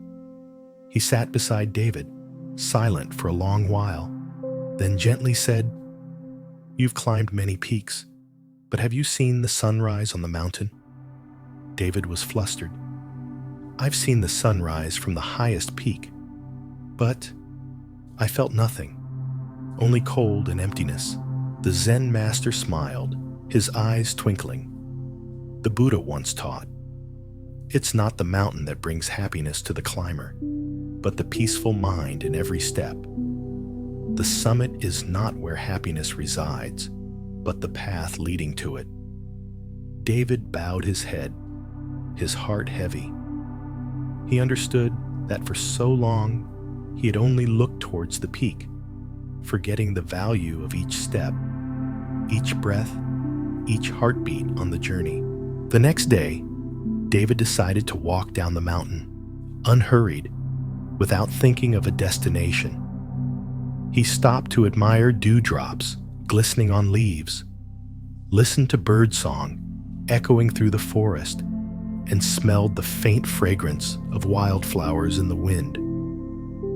For the first time, he didn't need to race against time, didn't need to surpass anyone, didn't need to be first. When he reached the stream, David sat on a rock, watching the clear water gurgle by. He picked up a small pebble, dropped it into the stream, and watched the ripples spread and vanish. In that moment, he understood that, like the pebble, all his efforts to conquer would eventually dissolve into nothingness. What remained was the present moment, the peaceful breath, the ceaselessly flowing stream. Buddhist philosophy illuminated his soul. Life is not a peak to conquer, but a stream to walk with. No need to race, no need to climb, just go with the rhythm of life. David didn't need to recall that teaching, but he felt it in every step, every rustling wind, every cool drop of stream water. That evening, David returned to the temple. He stood on the porch, watching the moonlight break on the mountaintop, listening to the wind chimes and the gentle breeze. He was no longer the climber obsessed with victory, but a man who found peace in his own footsteps. He understood that sunrise wasn't on the highest peak, but the moment the sun rose by the stream, amidst birdsong, amidst his own peaceful breath. Tonight, if you listen to this story while you are rushing towards a destination, towards success, towards expectations, ask yourself, can I stop and see the sunrise right here on my life's path? Close your eyes. Take a deep breath. Feel the breath enter, the breath leave, like gentle waves on a stream bank. Imagine you are walking through a green forest, listening to birdsong, watching the early morning light filter through the leaves. No need to hurry, no need to climb, just go with the flow. with your breath, with the life present around you. Or, if you are in the midst of a hectic life, pause for a moment. Listen to the city traffic like the sound of wind. See the streetlights like moonlight, and remind yourself, sunrise isn't on a high peak, but in every moment I am living. Because happiness is not a peak to conquer, but every footstep, every breath, every peaceful moment by the stream of life. In a distant valley, where golden rice fields stretched wide and blue-tinged mountains loomed hazily in the distance, lived a man named Benjamin, a hunter, who lived with his wife and 2 young sons. Benjamin was known for his skill, an excellent archer who never returned empty-handed. In the village, he was a source of pride for many, the pillar of his family, but no one knew that an invisible anxiety gnawed at Benjamin's heart. He feared that one day he wouldn't hit his target, wouldn't bring food home, wouldn't maintain the heroic image everyone saw. Every time he held his bow, his heart raced, his eyes strained to detect every footprint, every tiny sound. He no longer enjoyed the beauty of the fields in the early morning, or the warm golden sunlight on the hillside. Each arrow he shot was aimed not only at the prey, but also at the growing fear of failure within him. One day, as dawn just broke over the valley, Benjamin tracked a deer across the field. The deer's shadow flickered among the golden rice stalks that rippled like waves. He raised his bow, aimed carefully, but his hand trembled, and the arrow, instead of flying true, lodged in a nearby clump of grass. The deer startled and fled, leaving Benjamin standing alone in the field, his heart filled with disappointment. He bowed his head, his hand gripping the bow tightly, taking a deep breath to suppress his anger. When he looked up, he saw an old man, small in stature, with a wrinkled face, holding a bamboo staff, walking leisurely towards him. The old man said nothing, just looked at him with deep eyes. Finally, he spoke. Have you ever hunted with a free soul, or only hunted with fear in your heart? Benjamin was stunned. I hunt to feed my family. I can't afford to fail. Benjamin looked at the bow in his hand, realizing it had become more of a burden than a tool. He remembered his youth, when he first learned to hunt from his father, how he loved the feeling of waiting in silence, watching sunbeams filter through leaves, listening to the wind rustle through the grass. But now, all those moments were replaced by tension, fear, and the pressure to succeed. The old man pointed towards the field. The deer didn't run from you, but from your anxious mind. If you want to hit your target, learn to relax your mind first. Don't aim at the prey. Look at the field. Listen to the wind. Feel each breath. When the mind is at peace, the arrow will find its target. The next day, Benjamin returned to the field. He brought no expectations, no worries, only his bow and a heart wanting to merge with nature. He sat in the middle of the rice field, closed his eyes to listen to the wind, breathed in the scent of ripe rice, and felt the warm sun on his skin. When he opened his eyes, he saw a deer leisurely grazing. He raised his bow, but this time, he didn't let heavy pressure invade. He released the arrow gently, and it flew true, hitting its mark like flowing water. Benjamin returned, but not with the elation of conquest. He felt his heart settle, like a calm lake after a breeze. He realized that hunting wasn't about winning, but about living fully in each moment, with nature, with his own soul. Buddhist philosophy illuminated his heart. It's not the outcome that gives value to an action, but the full presence in each moment. When the mind is free, everything becomes as easy as breathing. Benjamin, no longer needed to recall that teaching, but he felt it in every heartbeat, every footstep, every arrow released in the grassy field. That evening, Benjamin sat on his porch, watching the moonlight break on the golden field. He no longer worried about tomorrow, no longer tensed by the fear of failure. He just breathed deeply, felt the wind caress his skin, listened to the rice rustling in the wind. Tonight, if you listen to this story, when you are straining to achieve a goal, ask yourself, can I relax, let my mind be free, and allow things to happen naturally? Close your eyes, take a deep breath. Feel the breath enter, the breath leave, like the sound of wind sweeping across a field. Imagine you are standing in a golden rice field, watching the moonlight shine down, listening to the insects chirp. No need to try, no need to worry, just breathe, just feel, just be present. Because life is not a hunt to conquer, but a vast field to merge with, to live fully in every moment. The story of Benjamin, the hunter who found stillness in his heart amidst the golden rice fields, was told through generations. Villagers spoke of him as proof that strength lies not in calloused hands, but in a mind that lets go, listens, and harmonizes with the rhythm of nature. In an ancient coastal city, where narrow stone alleys wound around, lived a girl named Emily, a street artist. Emily lived alone in a small attic room, its walls covered with colorful paintings.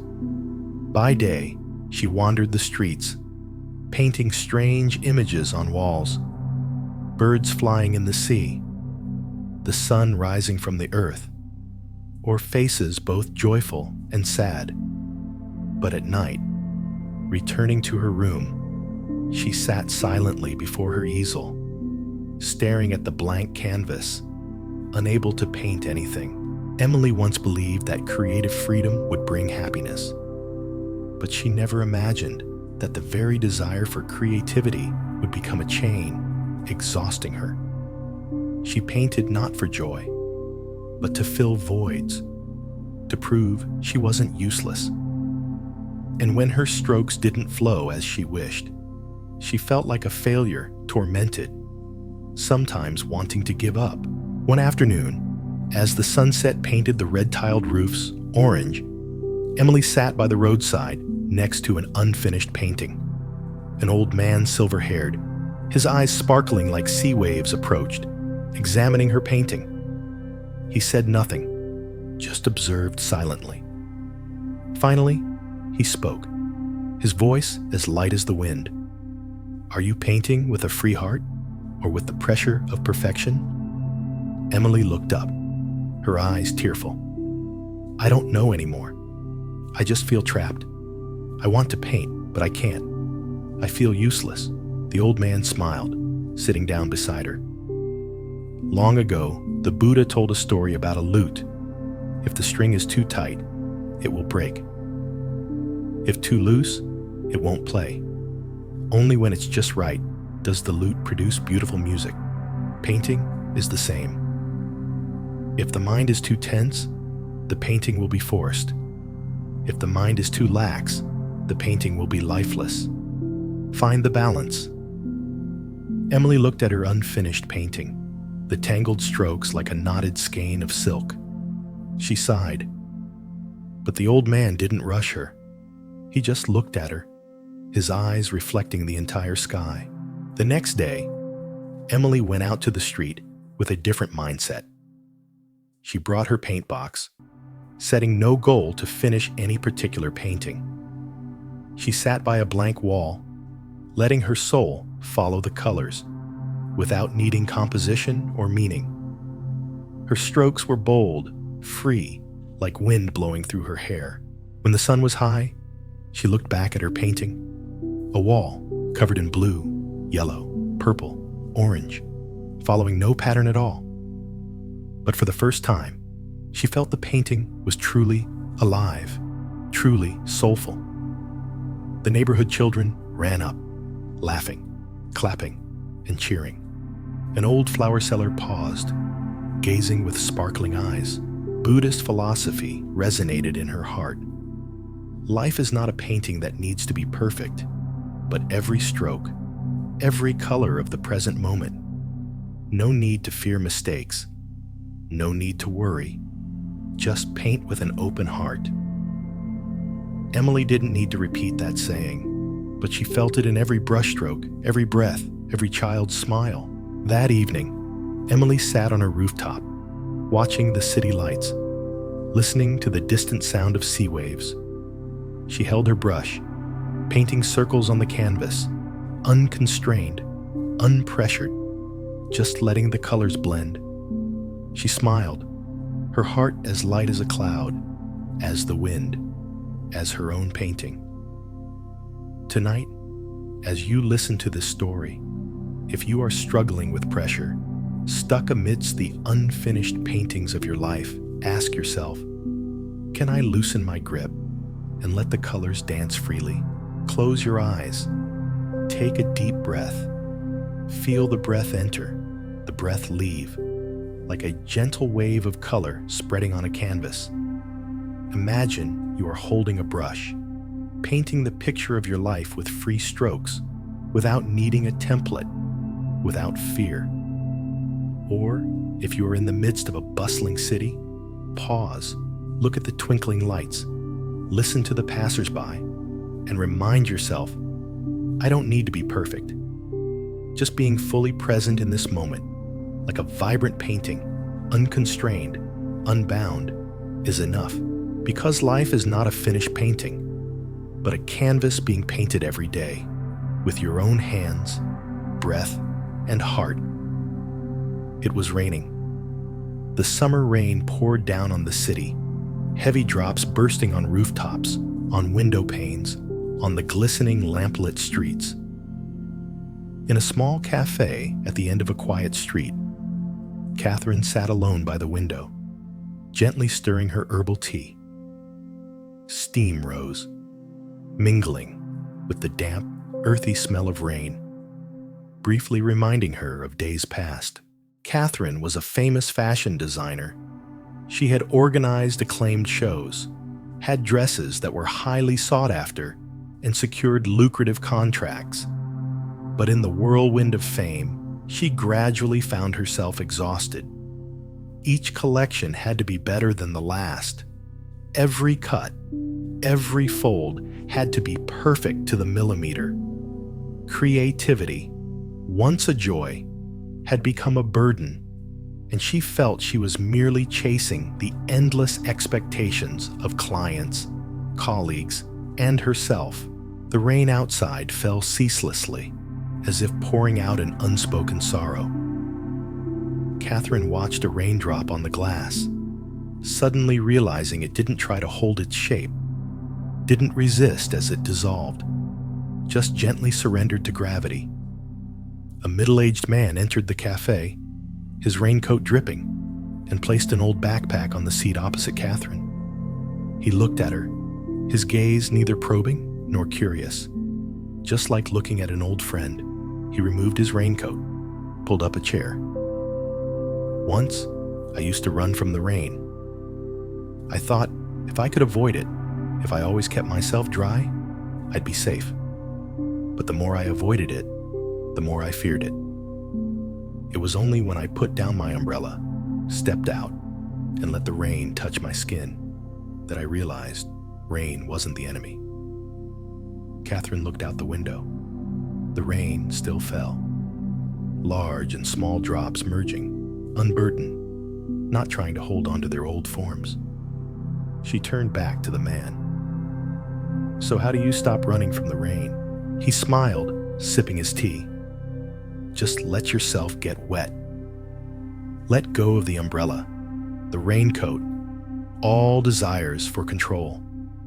Let the rain wash away worries, expectations, attachments. When you no longer fear getting wet, the rain is just rain, nothing more, nothing less. Catherine didn't reply, but for the first time in years, she felt a little lighter. That evening, she left the cafe and walked in the rain. At first, the cold drops made her shiver, but then she tilted her head back, letting the rain fall on her face, her hair, her shoulders. The water streamed down, washing away her makeup, erasing the tired lines from her face. She walked through familiar streets, past brightly lit shops, past puddles reflecting the yellow streetlights. No one noticed, no one judged, only the sound of falling rain and her footsteps echoing on the pavement. She no longer thought about the unfinished sketch, tomorrow's meeting, or her colleagues' scrutinizing eyes. She just walked, just listened to the rain, just felt each cool drop on her skin. Buddhist philosophy resonated within her, not as words, but as a silent understanding. When we let go of all control, when we stop resisting, we not only touch freedom, but we also touch ourselves, whole, natural, pure as the rain. Catherine didn't need to repeat that saying, but she felt it in every breath, every step, every drop of water trickling down the corner of her lips. That night, returning to her small, high-rise apartment, Catherine didn't rush to change her wet clothes, dry her hair, or look in the mirror. She sat by the wide-open window, watching the rain still falling outside, listening to the water gurgling through the gutters, seeing the streetlights blur through the glass. She closed her eyes, breathed deeply, letting the smell of rain fill her lungs, letting the sound of rain dissolve in her mind. Tonight, if you listen to this story, when you feel you are straining to control, to fight against life's unexpected downpours, ask yourself, can I put down my umbrella, let the rain fall, and drift freely with the current? Close your eyes, take a deep breath. Feel each raindrop touch your skin. Each breath enter, then leave, like the sound of water trickling on roof tiles. Imagine you are walking in the rain, unhurried, unworried, just listening to the rhythm of your own steps amidst the rhythm of the falling rain. Or, if you are sitting in a quiet room, notice the ticking clock, the wind outside the window, and remind yourself, life isn't about avoiding the rain, but about learning to dance in it. Ultimately, Catherine realized that the rain wasn't just water from the sky, but a gentle reminder from life. Relax, be present, let yourself dissolve into the natural flow. The story of Catherine, the woman who learned to let go amidst the rain, became a soft whisper throughout the city. People said that one evening, under the yellow streetlights, she walked through a downpour, as if dancing with each drop, without worry, without fear. In a remote countryside lived a boy named Ethan. Ethan lived with his grandfather in a small wooden house on the edge of a forest. His mother had passed away when he was very young, and his father worked far away, leaving his grandfather as his only companion. Ethan's grandfather, a retired blacksmith, often told him stories about plants, the sky, and even Buddhist teachings he had learned from an old friend in his youth. Ethan loved the afternoons when his grandfather lit the fire in the old forge, the flames casting shadows on the wooden walls, his grandfather telling stories in his deep, warm voice while he sat beside him, eyes shining. But then one day, his grandfather fell gravely ill. He lay in bed, his eyes growing tired, his breath weak. Ethan sat by his bed, holding his hand tightly, not daring to leave. "Grandpa, please don't go," he whispered, tears streaming down his cheeks. His grandfather smiled faintly, his voice weak. "Ethan, the Buddha once said that a person's life is like a candle. When the wind blows, The flame may go out, but the light it leaves behind remains forever in people's hearts.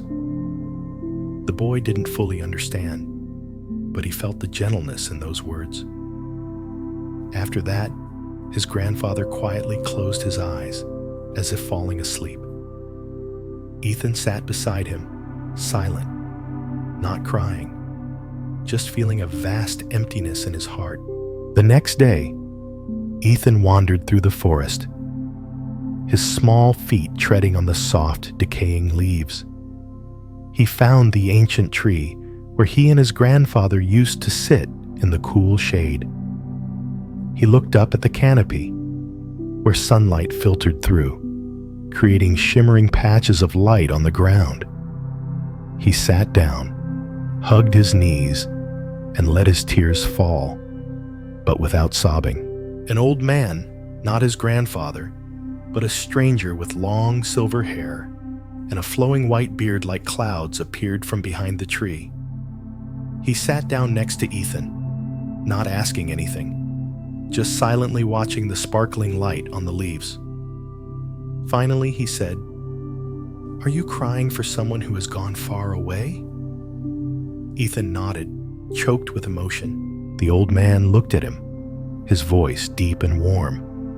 The Buddha once taught that when people pass away, only their physical form disappears. Their love remains forever. That love stays in every tree, every blade of grass, every ray of light, every whisper of the wind. Can you hear it? Ethan looked up, listening intently. The wind blew through the leaves. Birds chirped merrily. A stream gurgled in the distance. He realized these sounds were not empty, not sad, but full of life, as if his grandfather were whispering in his ear. In the evening, Ethan returned home, sat by the old forge, and lit a fire just as his grandfather used to. He watched the flickering flames, remembering the story of the candle, of the light it left behind. He smiled, whispering, "Grandpa, I understand now. You're still here, in my heart." Buddhist philosophy shone in Ethan's heart. Life does not end, it only transforms. Love does not disappear, it only changes form. When we let go of pain, we will see our loved ones still present around us, in every breath, in every heartbeat. Tonight, if you listen to this story, when you are remembering someone who has passed, ask yourself, can I feel their presence in every moment of my life? Close your eyes, take a deep breath. Feel the breath enter, the breath leave, like the wind rustling through branches. Imagine you are sitting by a tree, watching the shimmering light filter through the leaves, listening to birdsong. No need to hold on, no need to grieve. Just breathe, just feel. Or, if you are in the midst of a hectic life, pause, listen to someone's footsteps, someone's laughter beside you, the rustling of leaves outside your window. Remember, even if someone has gone far away, love is still around you, like breath, like light, like the wind. The end is not a full stop, but the beginning of a new journey, where love remains present, if only you open your heart to receive it. After the story of young Ethan and the fire by the forge, that tale wove its way into every home in the village, becoming a gentle reminder that love never truly disappears. One only needs to open their heart to find it in every breath of life. In a city by a river, where gracefully arched bridges spanned the calm waters, lived a woman named Claire, a traditional papermaker. Claire resided in a small house by the river, its windows opening to welcome the morning light and the gentle breeze. For many years, she patiently worked with each delicate sheet of paper, each pulpy bamboo fiber pounded, beaten, filtered, and sun-dried. Every sheet, born from her hands, was not just a product, but a crystallization of patience, meticulousness, and love for her craft. But then, times changed. Modern machinery gradually replaced manual labor. Shops ordering handmade paper dwindled, orders became scarce, and Claire's life grew increasingly difficult. One morning, upon opening her shop, she received a letter canceling the last order from a regular customer. She sat at her table, looking at the neatly stacked white paper, her heart empty, her hands limp. In the afternoon, Claire wandered along the riverbank, where small boats were moored in the twilight shadows. She watched the rippling water, an unspoken sadness rising in her heart. An old man appeared, small in stature, with silver hair, wearing a simple brown robe. He sat down beside her, saying nothing, just gazing at the water. Finally, he spoke softly. "Do you know, the river water doesn't hold on to what flows by, but it never forgets what has touched it." Claire turned, her eyes showing a flicker of surprise. "But if it doesn't hold on, then what flows by will disappear forever, won't it?" The old man smiled gently. "The Buddha once taught that everything is impermanent, but nothing is lost. All is transformation. The paper you make may be forgotten, but its spirit, the meticulousness, the love for the craft, the patience, remains in every gust of wind, every drop of water, every speck of dust." Claire looked at the ripples under the fading light, as if hearing the river's whisper. She remembered every time she had pounded paper pulp, every time she had sun-dried it, every sheet flying in the wind, every small joy upon completing a batch of pristine white paper. Even if those sheets were no longer sold, the joy of creating them remained intact in her heart. The next morning, Claire returned to her paper workshop. She didn't work for orders, not to sell, but to create paper that carried her own breath. She wasn't rushed, didn't think of profit, just gently soaked bamboo, pounded pulp, filtered paper, and sun-dried it.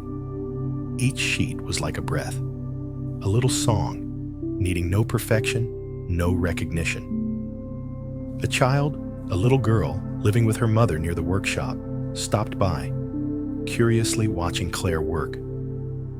Claire smiled, handed her a fresh sheet of paper, and said softly, "Would you like to try drawing something on this paper?"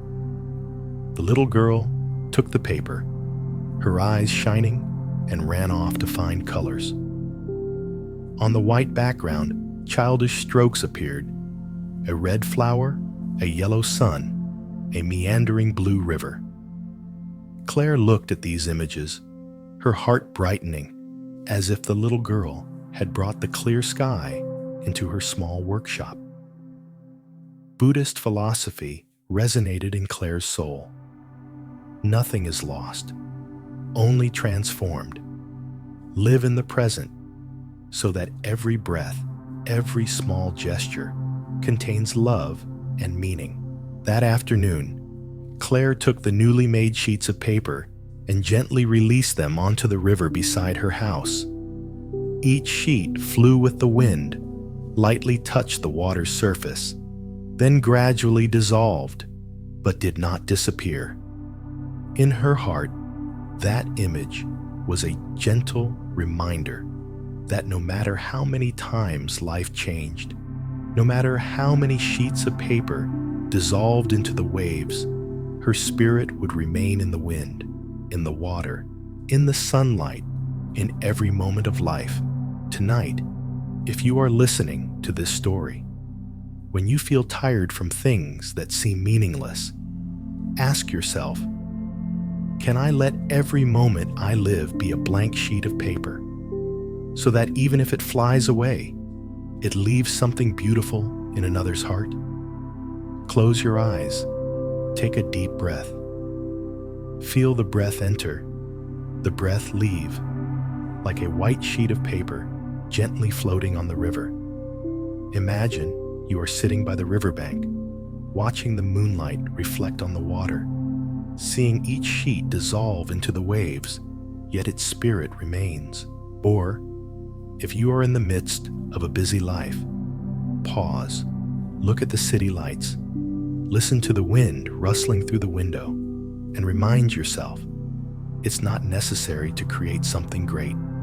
Just living fully with every breath, every moment is enough. After the story of Claire the papermaker, who found new meaning in transformation in that riverside city, people told of a man named Daniel. Daniel wasn't an artisan, not a fisherman or a blacksmith, but a taxi driver in a vast city where traffic flowed ceaselessly like waves of steel. He worked from early morning until late at night, driving passengers from one street corner to another, from narrow alleys to brightly lit boulevards. Each of his days passed like a loop. Start the car, pick up a passenger, drive, receive payment, repeat. Perhaps to many, Daniel's job was ordinary, nothing special. But to him, each journey was a piece in the grand puzzle of life. He listened to each passenger's story, the busy woman with a meeting, the young man anxious about an interview, the old man reminiscing about his youth. He didn't judge, didn't rush, just listened silently, occasionally offering a gentle smile. But Daniel also had tired days, late nights returning home with an aching back, his mind heavy with passengers' sad stories and his own worries. Once, stopped in a crowded street, looking at the flashing lights, he wondered, where am I driving to? Is it just to earn money? Or is there some other meaning I haven't realized? Daniel shrugged, started the engine, and drove through deserted streets, over illuminated bridges, past rows of trees shedding their leaves. Throughout the journey, the old man was silent, just gazing out the window. Then suddenly said, "Do you know the Buddha once taught that life is like a journey in a vehicle? If we only look towards the destination, we miss the beautiful scenery along the way. But if we stop, listen, observe, every moment on the road becomes a part of us." Daniel was momentarily startled, then he chuckled. "So, I should just drive without worrying about the destination?" The old man smiled. "Not exactly without worry, but not letting worry obscure the view before you. When you drive, drive with mindfulness. When you stop at a red light, observe your breath. When you pick up a passenger, listen to their story as if it's the last time you'll hear it. Only then will each trip become a meaningful journey." Daniel fell silent. He looked at the lights reflecting on the wet road, heard the gentle tapping of rain on the car roof, felt his hands lightly grip the steering wheel. The journey was no longer meaningless, but filled with each breath, each raindrop, each story echoing within the car. When the old man asked him to stop, he paid and said, "Life is a journey with no final destination. Enjoy every leg of the road, every fellow traveler, and even the times the car stops." That night, Daniel didn't drive anymore. He stopped by the riverbank, watching the shimmering yellow lights reflect on the water, listening to the rain patter on the windshield. He no longer felt tired, no longer saw a boring loop. He realized that even if his work was repetitive, if his mind was present, if he knew how to observe and listen, every day could be a new adventure. Buddhist philosophy illuminated Daniel's mind. When we pause in our busy lives, listen to each breath, watch each raindrop, hear each story, we see that everything is precious. Life is not a destination, but every moment passing in the present. Tonight, if you are listening to this story, while you are busy driving the vehicle of your life towards some goal, ask yourself, can I stop, listen, and feel each moment of the journey? Close your eyes. Take a deep breath. Feel the breath enter, the breath leave, like the sound of rain on a car roof. Imagine you are driving through a quiet street, yellow lights scattered on the wet road, each raindrop on the glass like a gentle lullaby for your soul. No need to rush, no need to worry. Just breathe, just listen, just be present. Or, if you are sitting in a quiet room, notice the ticking clock, the gentle wind outside, and remind yourself that every moment is a gift if you know how to stop and receive it. After the story of Daniel the taxi driver who found meaning in every journey, in a small town bordering a forest where red dirt roads wound around tall eucalyptus groves, lived a girl named Lily. She grew chrysanthemums with diligent hands and eyes full of hope. Lily wasn't born in this town. She had been a landscape designer in the city, living amidst perfect blueprints and concrete structures. But then, after a setback, a major contract canceled, a close friend moved away. She felt everything crumble. Tired of the noisy city life, Lily decided to leave, seeking this small town where flower fields stretched to the horizon. She started with tiny plots of chrysanthemums, each tender stem, each drop of water. But despite her efforts, Lily's chrysanthemums didn't bloom as vibrantly as she hoped. They bloomed slowly, their petals pale, their stems weak. Every morning, she walked along the flower beds, her heart heavy. What did I do wrong? She wondered. One late afternoon, as the sunset painted the fields gold, Lily sat by the edge of her flower patch, looking at a withered petal in her hand. She didn't cry, just felt a quiet emptiness in her heart. Just then, an old woman appeared from the footpath, her long silver hair loose, small in stature, carrying a bamboo basket full of wildflowers. She said nothing, just sat down beside Lily and handed her a wild chrysanthemum, its petals delicate, but its yellow color bright and vibrant. Lily took it, staring at it. Finally, the old woman spoke softly. Do you know why wild chrysanthemums bloom so brilliantly in the forest? Because they expect nothing. They don't need anyone to see them, don't need anyone to praise them. They simply live, bloom, and quietly receive the sunlight, the rain, and even the fierce winds. Lily looked at the delicate flower in her hand, feeling as if a gentle breeze were seeping into her soul. The old woman continued, her voice as light as the wind. The Buddha once taught to live like a flower, without competition, without anxiety, just fully present in the moment. A flower doesn't bloom for anyone. It blooms because it is itself. Lily closed her eyes, took a deep breath, letting the scent of wild chrysanthemums fill her lungs, letting the sound of the wind, rustling leaves, and the earth beneath her feet become a gentle melody. The next day, Lily no longer forced herself to create perfect flower beds. She let the chrysanthemums grow freely. Let the wind carry their seeds far. Let the rain water new sprouts.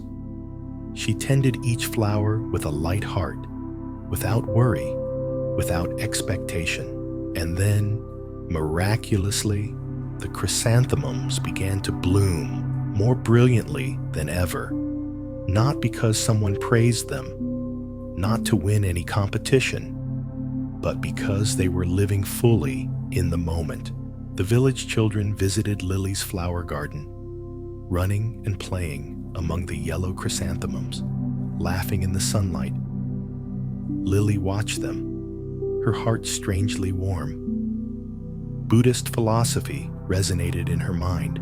When there is no longer competition, no longer anxiety, the mind will be as light as a flower petal, and life will bloom like a garden of yellow chrysanthemums in the morning sun.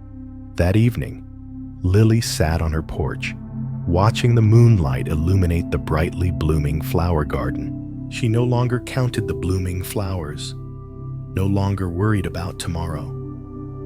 She just breathed, just felt the fragrance of the flowers, just listened to the gentle wind blowing across the field.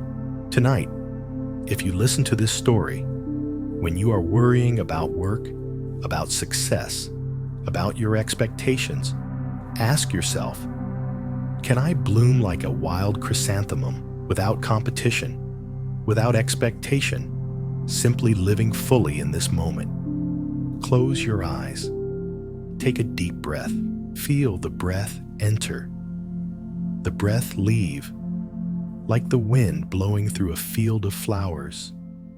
Imagine you are sitting in a field of wild chrysanthemums, listening to the rustling leaves, smelling the gentle fragrance, feeling the soft moonlight on your skin. No need to do anything. No need to try. Just breathe. Just be present. Or, if you are in the midst of a busy life, pause. Look at the light reflecting on a window pane. Hear the distant sound of traffic, and remind yourself, I don't need to be the most brilliant flower. Just living fully as myself is enough.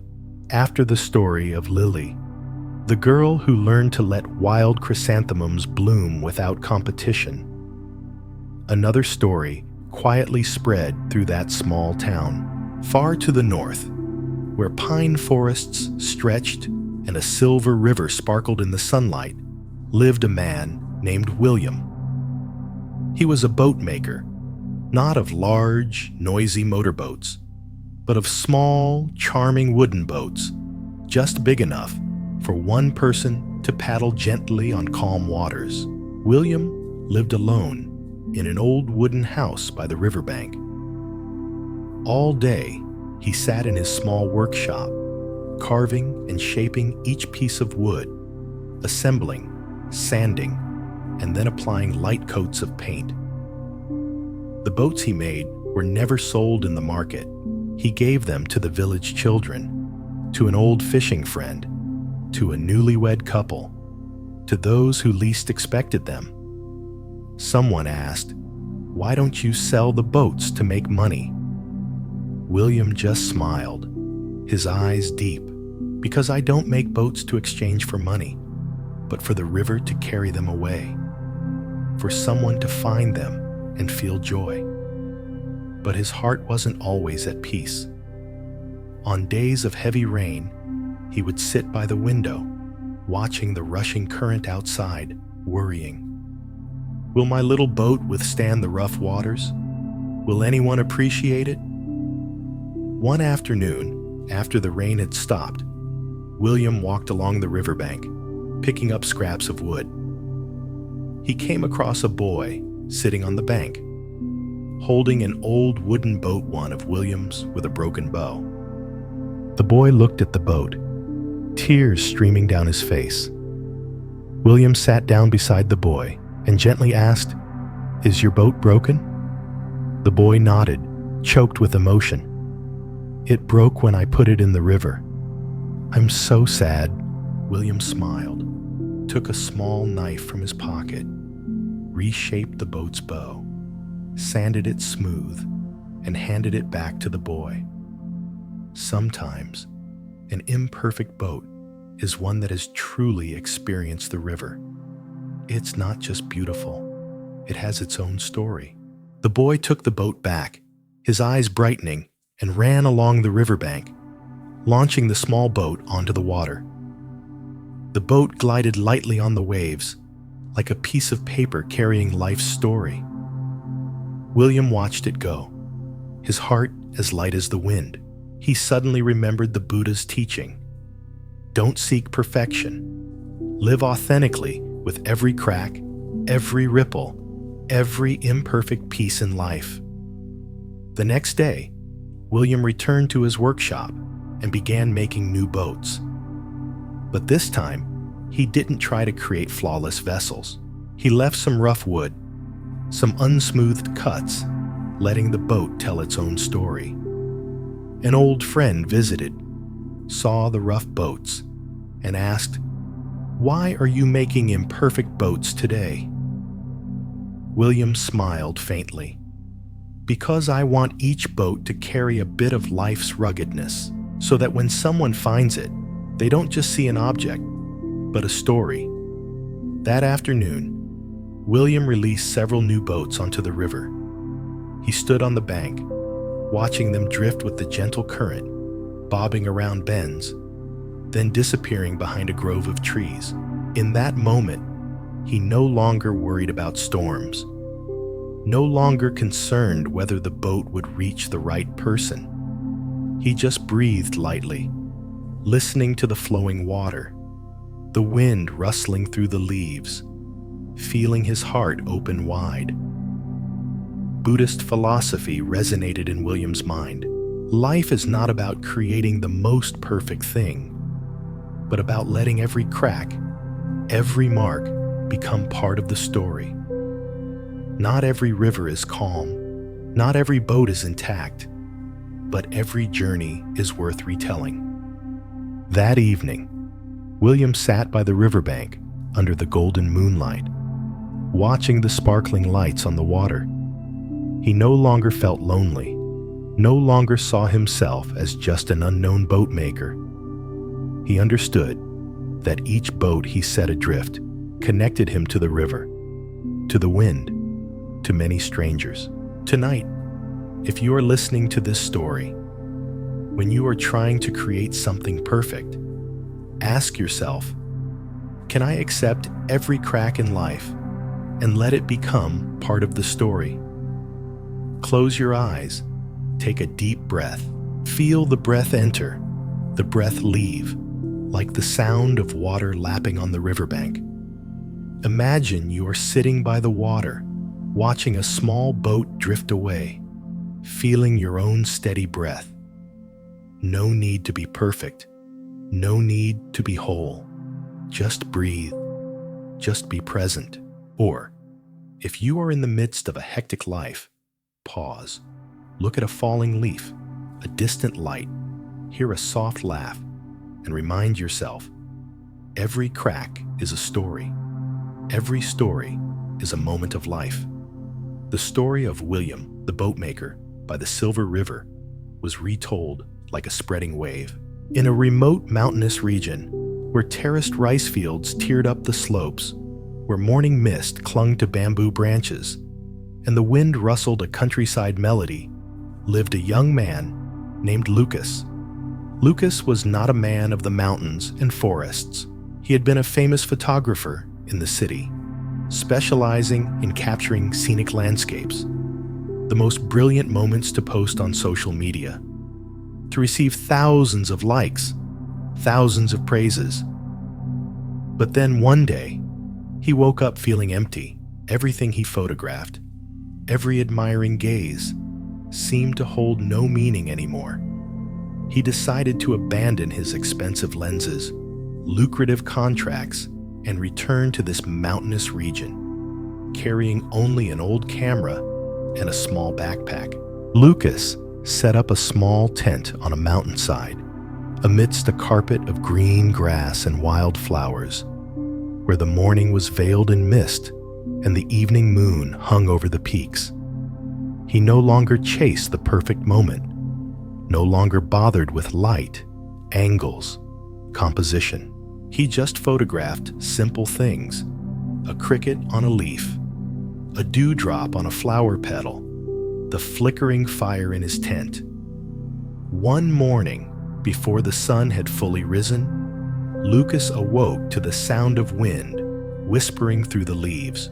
He stepped out of his tent, stood on the mountainside, and watched the sea of clouds billowing below. The dawn light, gradually spreading over the distant peaks. In that moment, he saw an old man walking along the path thin, wearing an earth-colored cloak, holding a bamboo staff. Lucas greeted him, his voice slightly hoarse. "Where are you going so early in the morning?" The old man stopped, looked up at the sea of clouds, and smiled. "I'm not going anywhere. I'm just going to go. Going to hear the wind, to watch the clouds, to follow my own footsteps." Lucas was stunned. He had traveled everywhere, but had never thought that walking just to walk, with no destination, no goal, was possible. The old man looked at him, his gaze as deep as the mountain wind. The Buddha once said, "Don't just walk to get somewhere. Walk to truly walk." Footsteps are not to achieve anything, but to feel life in every step. When you walk like that, you will realize that each step is a moment of the present, a song of life. Lucas looked down at his feet, his dusty shoes, feet that had trod countless paths, chased countless beautiful scenes. He suddenly realized he had never truly walked with a whole heart. Each step was only to reach a destination, to take a picture, to receive praise. That day, Lucas didn't carry his camera. He walked along the mountain path, slowly, listening to the wind blow through the trees, the birds calling to their flock, his own footsteps crunching on the earth. He looked up at the drifting clouds, the radiant sun, unhurried, without a goal. When he returned to his tent, he took his camera, not to hunt for a moment, but simply to record his own breath, his hand on his chest, his slow breathing, his half-closed eyes, a gentle smile on his lips. He kept that photo for himself, didn't post it, didn't share it. That evening, by the flickering fire, Lucas looked at the star-filled night sky. He no longer felt alone, no longer felt empty. He realized that life wasn't a perfect photograph for others to admire, but every footstep on a dusty road, every breath merging with the wind, every insect chirping in the night. Buddhist philosophy resonated in his mind. Walk as if there is nowhere to go, nothing to prove. There is only this moment complete, full, beautiful in itself. Tonight, if you are listening to this story while you are chasing goals, fame, or praise, ask yourself, can I stop just to feel my own footsteps? Close your eyes. Take a deep breath. Feel the breath enter, the breath leave, like the gentle wind rustling through the trees. Imagine you are walking on a mountain path with no destination, no need to hurry. Each footstep touching the earth, each breath merging with the air, simply being present. Or, if you are in the midst of a rushing life, pause, listen to your own footsteps, your heartbeat, the wind blowing by your ear, and remind yourself, life is not a destination, but every single step, slow, steady, and complete. In a small fishing village by a turquoise bay, where longboats rested on the sand after each voyage, lived a boy named Oliver. Oliver's father was a seasoned fisherman who had sailed across the region's seas, recounting tales of fierce storms and waves as high as mountains. The boy grew up amidst the sound of crashing waves, the calls of seabirds, and the salty scent that permeated his skin. Every morning, as the dawn painted the water pink, Oliver ran along the beach, collecting seashells left behind by the night's tide. He arranged them into hearts, stars, then scattered them, only to rearrange them again, as if searching for something in this game. His father often watched him from a distance, silently shaking his head, saying nothing. One day, the sea grew rough. Gray clouds blanketed the sky, and waves crashed relentlessly onto the shore. Oliver stood on the sand, watching his father prepare the boat to set sail. He clutched his father's sleeve, worried. "Dad, a storm is coming. Why are you still going out to sea?" His father just smiled, his gaze distant towards the horizon. "Oliver, sometimes it's in the storm that we understand how deep the sea truly is." Oliver didn't fully understand his father's words, but he sensed something vast awaiting his discovery. The next day, after the storm had passed, the beach was littered with broken seashells and driftwood. Oliver ran along the shore, picking up fragments, trying to piece them back together. But they never quite fit. A silver-haired woman who lived in a small house at the end of the beach approached. She said nothing, just handed him a piece of a broken mirror she had found on the sand. Oliver took the mirror fragment. Looking into it, it reflected his face, the gray sky, and the waves still crashing ashore. She said only one sentence: "Even if a mirror is broken, it still reflects the world. Just like our hearts, though wounded, can still hold light." The boy was transfixed, his eyes shining as if seeing a miracle for the first time. He ran home with the mirror fragment, arranged seashells around it, creating a unique mirror frame.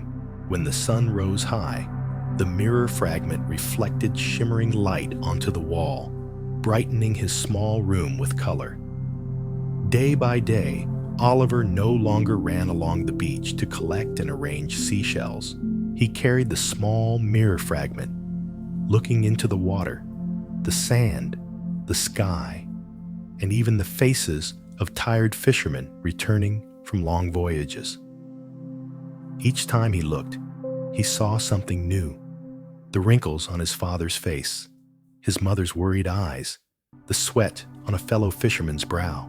One day, he brought the mirror fragment to his father, holding it out. "Dad, look, what do you see?" His father took the mirror fragment, gazing into it for a long time. Finally, he said softly, "I see the sea. I see the storm. I see myself in it too." Oliver smiled, the smile of a child who understood that not everything needed to be mended to be perfect.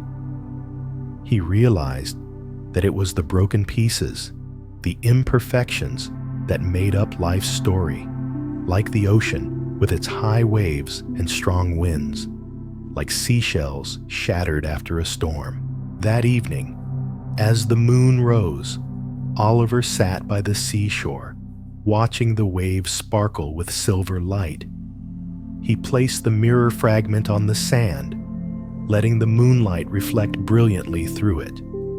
No more games of arranging, no more longing for perfection, only light, the sea, and the boy's heart merging with it all.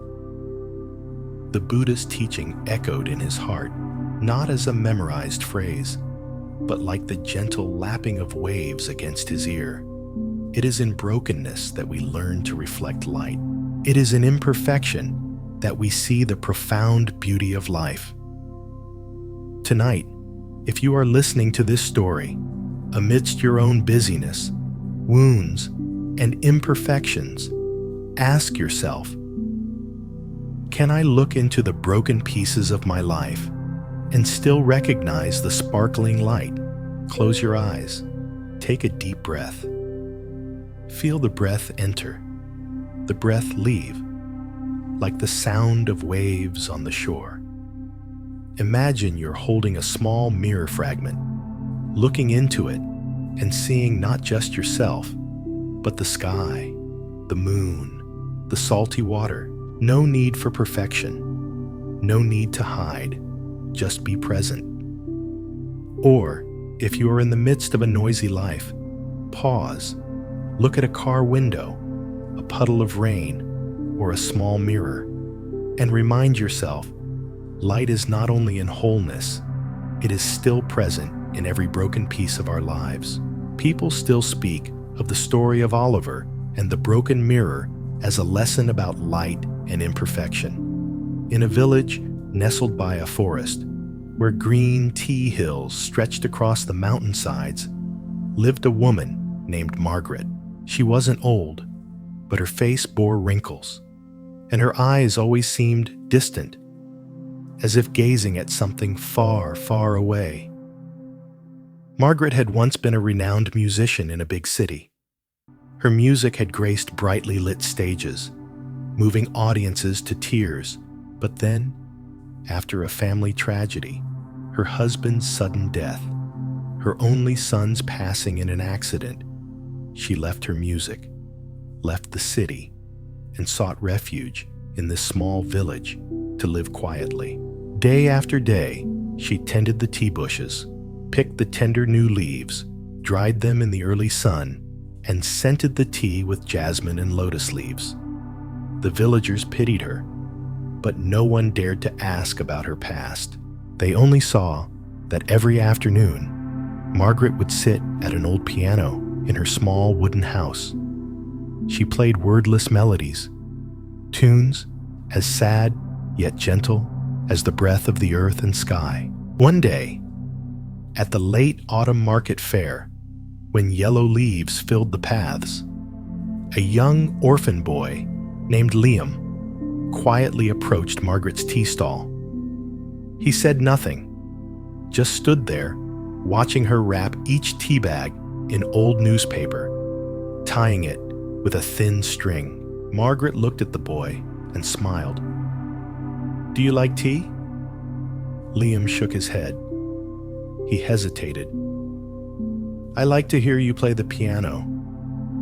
Margaret was surprised, but the boy's innocent eyes made her genuinely smile for the first time in days.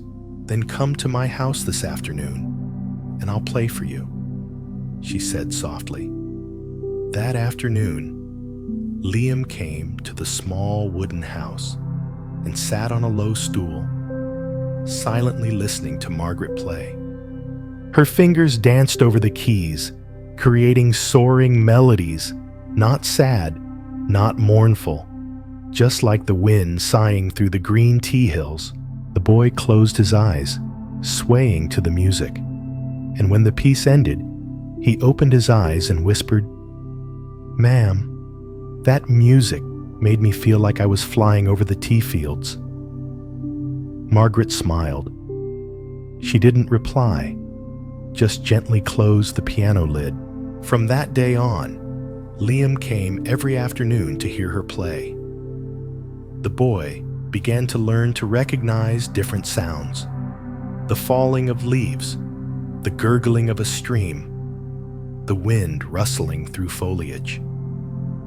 Margaret taught him to listen with his whole heart, not just his ears. One rainy day, when the sky was gray, Liam came to the wooden house and found Margaret sitting by the piano, but her hands weren't on the keys. She looked out the window, her eyes distant. Liam asked softly, "Aren't you playing today?" Margaret replied faintly, "Some days, music doesn't need to come from the piano. It comes from one's heart, from the rain, from the leaves." The boy sat beside her, listening to the steady fall of rain on the tiled roof, the rustling of leaves in the wind. In that moment, both were silent. No words, no need for music, only presence. The Buddha's teaching echoed in Margaret's mind. Music is not the sound outside, but the stillness within, where every breath, every heartbeat, every falling raindrop is a note. She understood that this stillness was the most profound music anyone could hear, if they were willing to quiet themselves amidst life's clamor.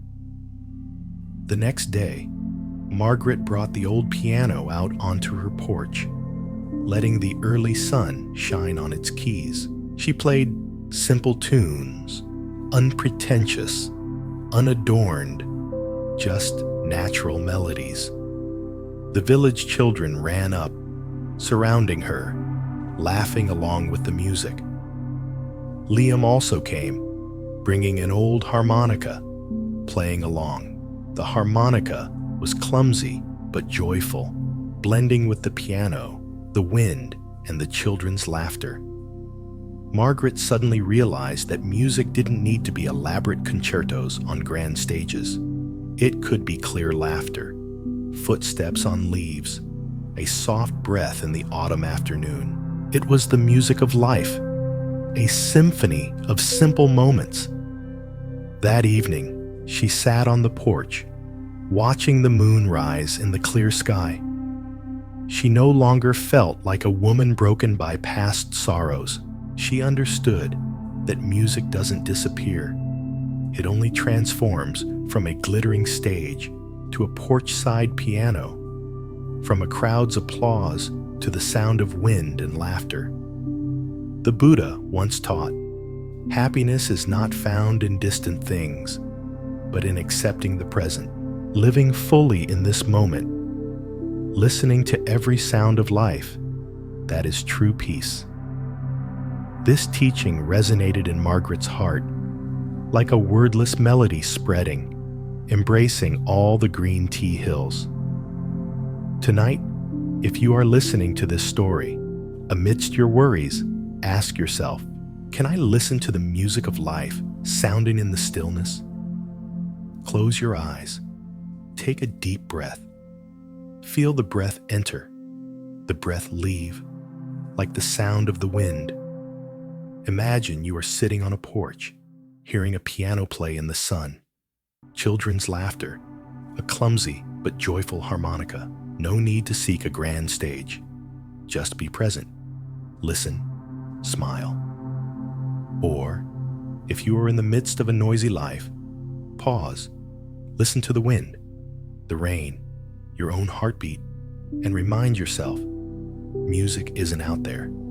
It's right here in my heart, in my breath, in my presence. Nestled in a lush green valley at the foot of limestone mountains, where a stream gurgled its way across soft, grassy slopes, lived a man named James.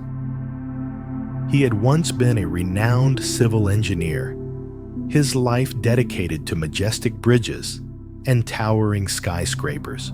But then, after a heart attack that nearly claimed his life, James decided to leave the bustling city behind and seek solace in these mountains, to live out his days in peace.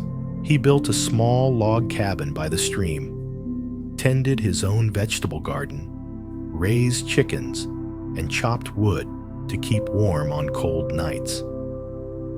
His calloused fingers, once accustomed to steel and concrete, now knew the feel of soft earth and tree sap. The locals often called him James of the Mountain, for no one quite understood why he had abandoned such an impressive career to live in this remote place. Every morning, James would walk along the stream bank, watching the clear water weave through the rocks, listening to the cheerful chirping of birds in the trees. He learned to silently listen to these tiny sounds, something he'd never had time to appreciate amidst the clamor of construction sites. One day, while collecting pebbles by the stream, he met a young boy named Noah. The boy, a goat herd, was thin and wiry, his bare feet darkened by the earth, his eyes bright with a mischievous spark.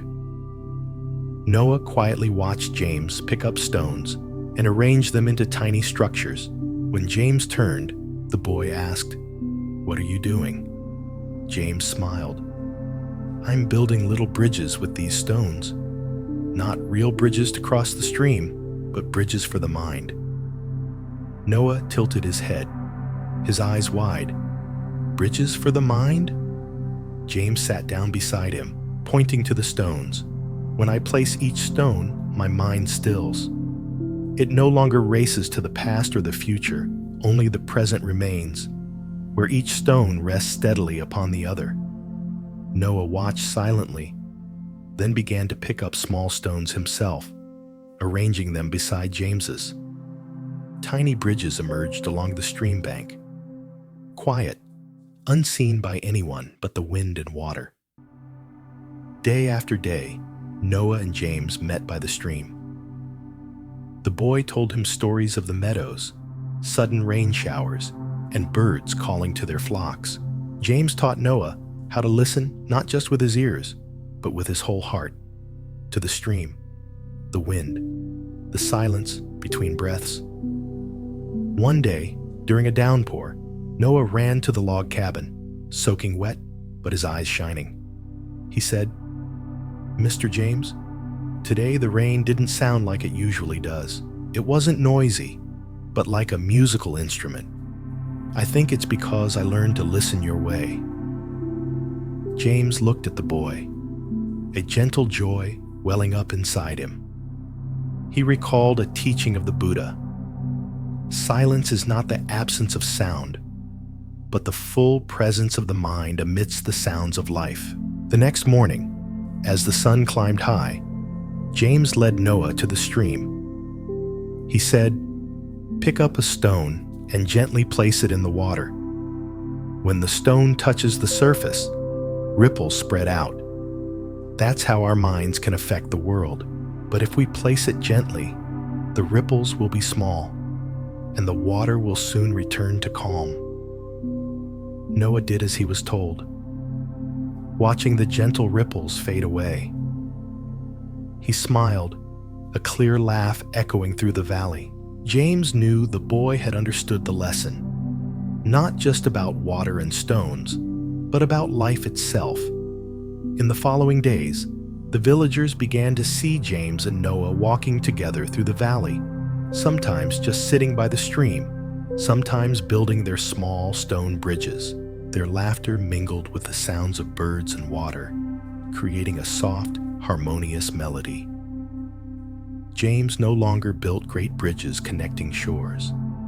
He built bridges for the mind, where every small stone, every breath, every child's gaze was a part of being present. As night fell, James sat by his window, watching the moonlight reflect on the stream.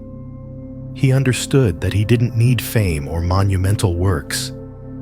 A quiet soul, listening to the whispers of life, was enough. The Buddha once said, "Live like water, flowing past all obstacles while retaining its purity." James no longer saw himself as an engineer of great bridges, but as one who listened to the flowing water, placing small stones as a reminder that no matter life's turbulence, the mind can always return to a state of calm and steadfastness. That night, under the brilliant moonlight, James smiled. No words, no melody, just the wind, the water, and the silent light of the mind. If you are listening to this, close your eyes. Let yourself drift with the rhythm of your breath. Not to forget, but to listen to the whispering wind, the gurgling water, and the quiet voice of your own heart speaking words of peace. In that moment, you will find you don't need to search, don't need to reach any destination. Just breathe, listen, and smile. You have already touched the stream of life. In an ancient city by the river, where moss-covered stone walls and curved tile roofs hid beneath the shade of old trees, lived a young woman named Emma. She was a baker, born into a traditional family whose small bakery was tucked away on a cobblestone street. From childhood, Emma had learned to knead dough, mix yeast, and bake bread. But growing up amidst the scent of flour and rising yeast, she yearned to leave, to travel to distant places and discover something new. At 20, Emma left the old city, carrying her dreams and skillful hands. She wandered far and wide, learning from grand patisseries, complex recipes, and sophisticated techniques. But after many years, surrounded by modern cities and neon lights, Emma realized she had lost something profound. The peace she once felt watching her mother gently sprinkle flour on the old wooden table. One autumn day, Emma returned to the old city. The family bakery was still there, its familiar, comforting aroma of fresh bread wafting down the little street. She walked in to find her parents older, their hands trembling slightly, but their eyes still gentle. Emma decided to stay and take over the bakery. But when she started working, she found the old feeling was gone. Though the flour was still soft and the yeast still fragrant, her heart felt empty. One morning, Emma walked across the stone bridge leading to the riverbank, where small wooden boats were moored, waiting for high tide. She watched the slow-moving river, listening to the birds chirping in the branches. On the bank, an old man sat quietly mending a fishing net, his gaze focused on each tiny knot. Emma stopped and watched him for a long time. The old man looked up and smiled faintly. "Are you mending nets too, child?" Emma shook her head. "I only bake bread, but lately it feels like the flour isn't fragrant anymore, and the yeast doesn't rise with the same spirit, even though I'm doing everything the way I always have." The old man finished tying a knot and said slowly, "Do you know why? Because you're only baking with your hands, and you've forgotten to bake with your heart." Emma was silent. The old man pointed to his net. "It's like mending nets. If I only focus on tying knots, the net will get tangled. But if I put my heart into each knot, the net will be beautiful, strong, and catch fish." Emma sat down on the riverbank, watching the old man continue his work. In that moment, she realized she had forgotten the most important thing: a peaceful mind while working, a complete presence in every movement of her hands. The next day, she returned to the bakery and started with the smallest tasks. She sprinkled flour on the table, inhaling deeply to sense its aroma, listening to the sound of flour on wood, watching the yeast slowly rise, and hearing the rhythm of her hands as she kneaded the dough. Each movement became a gentle dance, a symphony of life, and when the bread was baked, its fragrance filling the shop, Emma felt her heart grow warm again.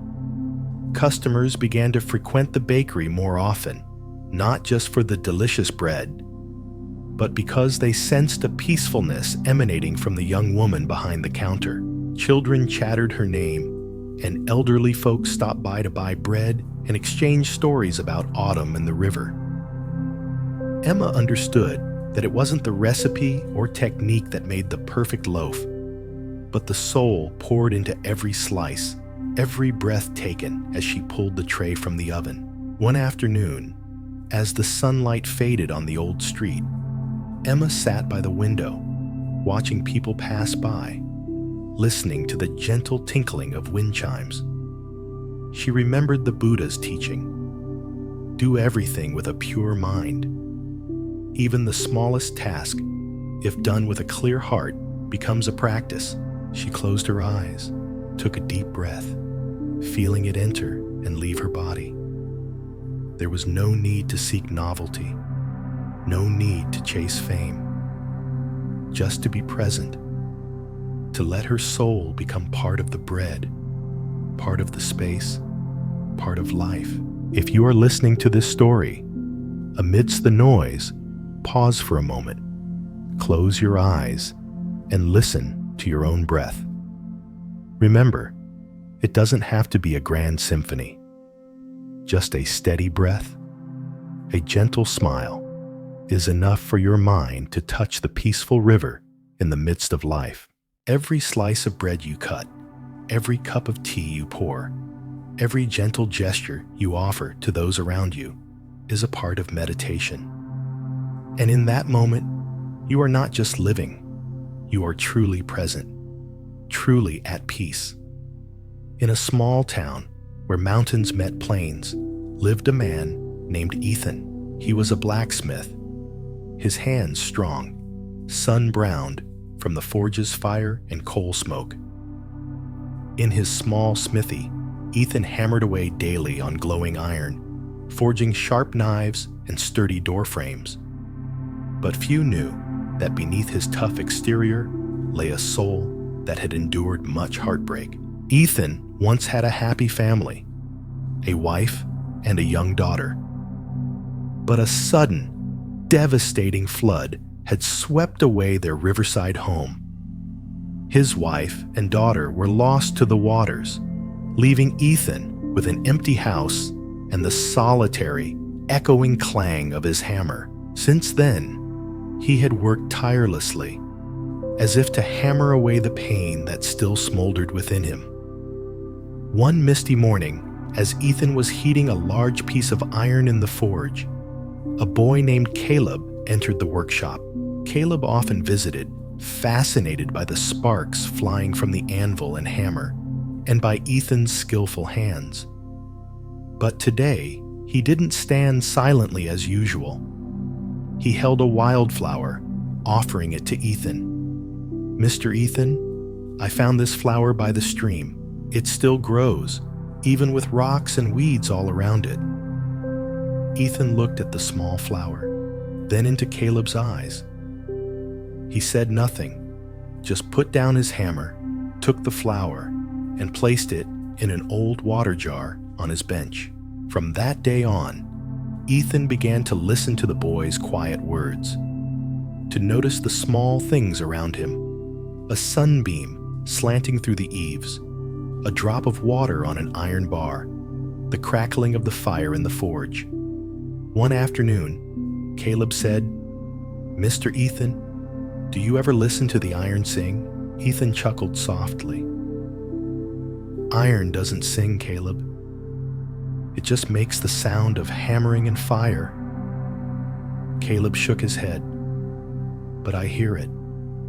When you strike it, the iron vibrates and makes a sound.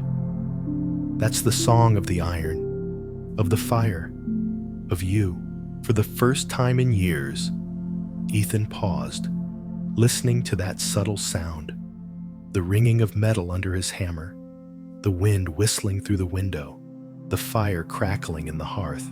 He suddenly realized that amidst those harsh sounds, there were gentle melodies, there was life, there was the beat of his own heart synchronizing with each hammer strike. One day, while Ethan was sharpening a knife, Caleb sat beside him and said quietly, "The Buddha once said that sharpness isn't in the blade, but in the heart of the one who wields it. A knife can save a life, or it can cause harm, but if the heart is clear, the blade becomes an instrument of compassion." Ethan froze, his hand still on the whetstone. He remembered the days after the flood, when his hammer hand only knew how to strike to numb the pain. He understood that if he didn't let his own spirit shine, every hammer blow was just a meaningless echo. The next day, Ethan forged a small knife, not to sell, not to show off, but as a gift for Caleb. He carved delicate patterns into the small blade and fitted it with a warm wooden handle. When he gave it to Caleb, he said, "This isn't a knife for cutting trees, but to remind you that everything sharp needs a gentle hand to guide it." From then on, the sound of the hammer still rang out daily in Ethan's smithy, but he no longer hammered in solitude. Caleb continued to visit, bringing stories of butterflies in the meadow and wildflowers by the stream. Ethan began to make small items as gifts for the villagers: a little knife engraved with the recipient's name, an iron keychain, a doorframe with intricate patterns. Each piece carried a part of his soul, his attentiveness, his presence, his connection. One evening, as a full moon illuminated the smithy's roof, Ethan sat on his porch, watching the embers glow in the forge. He no longer saw himself as a man hammering to escape pain, but as someone who had learned to listen to the song of the iron, the crackle of the fire, and the quieting of his own heart. That night, Ethan looked towards Caleb, who was sitting under a tree, moonlight reflecting on the wildflower in his hand. He remembered the Buddha's words, "Between fire and iron, between noise and silence, there is still a quiet rhythm, the heartbeat of a peaceful mind." If you are listening to this story, pause for a moment, close your eyes, and let your soul follow the rhythm of your breath. Listen not only to the sounds around you, but also to the silent rhythm within, where fire and iron do not clash, where there is only a gentle wind and slow, deliberate breaths. That is the music of life, not grand symphonies, but the gentle melody of the present moment. In that instant, you will realize sometimes just a light tap of a hammer can awaken the heart. Just one slow breath can brighten an entire day. On a high plateau, windswept and sun-drenched, where grassland stretched to the horizon and wild horses galloped across the green expanse, lived a man named Benjamin. He wasn't a native. Benjamin had once been a famous architect in the capital city, but after a great upheaval in his life, he left everything behind to become a horseman on the prairie. Every day, he would let his herd graze freely, roaming with the wind. At night, he'd sit by a campfire, gazing at the stars and listening to the horses' soft breathing and the chirping of crickets in the dark. The local people called him the stranger and his horses, but few knew why he had abandoned the glamour of city life for this wild, untamed place. One spring morning, Benjamin was leading his horses to a pasture of fresh grass. On the way, he met a little girl named Ava. She was an orphan who lived with her grandmother at the edge of the prairie. Ava loved to draw and often brought her pencils and sketchbook to capture the likeness of Benjamin's horses. But that day, Ava wasn't drawing. She just sat on the grass, her eyes sadly watching the horses graze. Benjamin sat down beside her. "Why aren't you drawing today?" Ava was silent for a moment, then whispered, "I draw and draw, but it's never as beautiful as the real horses. I'm afraid I'm not good enough." Benjamin looked at his herd, his gaze gentle. Drawing isn't about making something beautiful for others to see, but about feeling the beauty within yourself. A horse doesn't know it's beautiful, but it still runs like the wind. You don't need to draw more beautifully than reality. Just draw with your heart. Ava looked at Benjamin, her eyes glistening. She took out her sketchbook and pencil and began to draw the herd again. Her strokes were slow and a bit clumsy, but every line held sincerity. Benjamin sat quietly beside her, listening to the scratch of pencil on paper, the wind sighing through the grass, and the soft thud of hooves. Day after day, Ava came to the pasture, drawing in silence. Benjamin taught her to see not just with her eyes, but with her whole being. He pointed out small details, the way a horse's mane billowed, the light reflecting on its coat, its proud stance under the setting sun. Ava learned to draw not just form, but emotion, the freedom, vitality, and pride of the horses on the prairie. One evening, As the sky turned a fiery orange, Benjamin watched Ava sketch the horses against the sunset. He said softly, "The Buddha once taught that within every person flows a radiant stream. This stream flows past all fears, all comparisons, all rivalries, to become the source of freedom and creativity. When you draw from that stream, your picture isn't just a picture, it's your heart."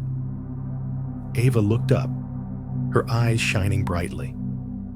She understood that she didn't need a perfect drawing. A picture that held a piece of her soul was enough. The next day, Ava brought her old drawings to show Benjamin.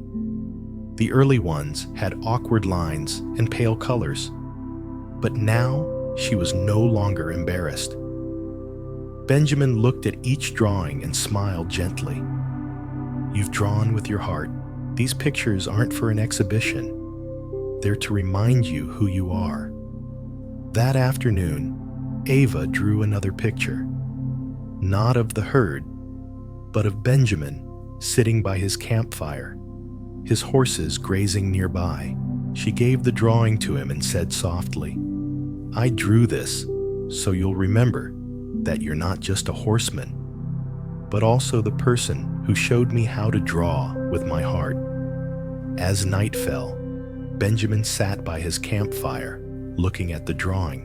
He no longer saw himself as a man who had fled his past, but as someone learning to live in the present, with the wind, with the horses, and with a child's clear laughter. He remembered the Buddha's words, "There is nothing you need to become, nothing you need to achieve. Everyone is already whole in the present moment." That night, Benjamin gently closed his eyes, took a long breath, and listened to the wind, the fire, the insects, and the soft, steady beat of his own heart. In that moment, he was no longer a stranger on the prairie. He was himself, whole, peaceful, complete. If you are listening to this story, amidst the comparisons and competitions of life, pause.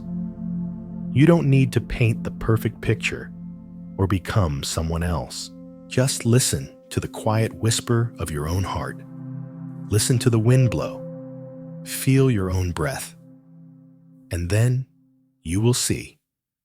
In that moment, you are already the most perfect picture life has ever painted. In a distant land, where winter blanketed rooftops with snow and the sky was a silver-gray mirror, lived a man named Thomas. He had once been a skilled hunter, praised by villagers for his unerring aim with a bow. But one day, when his arrow accidentally struck a mother deer shielding her fawns, Thomas put away his bow and arrow, left the forest, and never hunted again. He built a small hut on the edge of the woods, making a living by weaving baskets from willow branches. Day after day, he quietly wove each basket by the flickering firelight, trading them for a little food and firewood. At night, only the sound of wind sighing through the pines and snow pattering on the roof remained, covering all traces of the past in white. One day, after a heavy snowstorm, a young girl named Emily came to his hut. Emily was the daughter of an old friend of Thomas. She brought him a bag of bread and soft wool. Seeing Thomas intently weaving a basket, the firelight playing on his weathered face, Emily couldn't help but ask, "Uncle Thomas, why don't you hunt anymore? There's plenty of game in these woods." Thomas looked up at the girl, his eyes seeming to touch old wounds. After a long moment, he replied softly, "I used to hunt, but one day I mistakenly shot a mother deer." The look in her eyes before she fell is something I can never forget. I realized then that courage isn't about bringing down prey, but about having the strength to lay down your bow. Emily was silent, She looked at the willow baskets, their weave strong and meticulous. She realized that perhaps, for Thomas, basket weaving wasn't just a job, but a way to remind himself of patience and compassion. The next day, Emily returned, bringing a skein of wool and asking Thomas to teach her how to weave baskets. They sat by the fire, their hands holding willow branches, the soft wool passing between them, creating even loops. Emily asked, "Have you ever thought about forgiving yourself?" Thomas's hands stilled on the unfinished basket. He pondered, "I don't think I deserve it." Emily looked at him and said gently, "The Buddha taught that everyone makes mistakes in life. But forgiveness isn't about forgetting. It's about accepting and then learning to move forward. If you only sit by the fire, you'll only see your own shadow. But if you step outside, you'll see the light of the snow, the sky, and a new path." That night, for the first time in years, Thomas stepped out of his hut.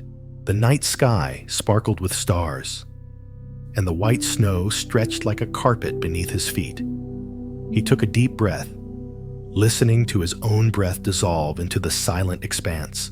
In the following days, Thomas taught Emily how to weave larger baskets, not just to trade for food, but to give to the lonely elderly in the village. He understood that each basket, woven with his hands, with his soul, was a bridge mending the wounds in his heart. One afternoon, as snow began to fall lightly, Emily brought Thomas a drawing she had made of him weaving baskets by the fire. In the picture, the light from the hearth illuminated his thoughtful face. Emily smiled. "I drew this so you can see.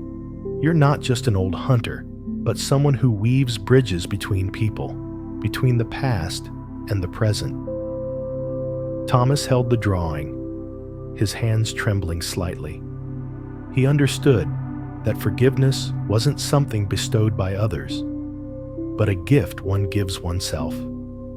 Forgiveness wasn't about forgetting mistakes, but about learning to continue creating beauty from what was broken.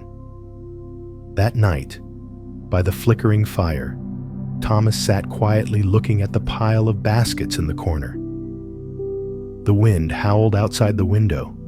Snow fell softly, and his breathing slowed. There was no more torment, no more hiding, only presence and gratitude.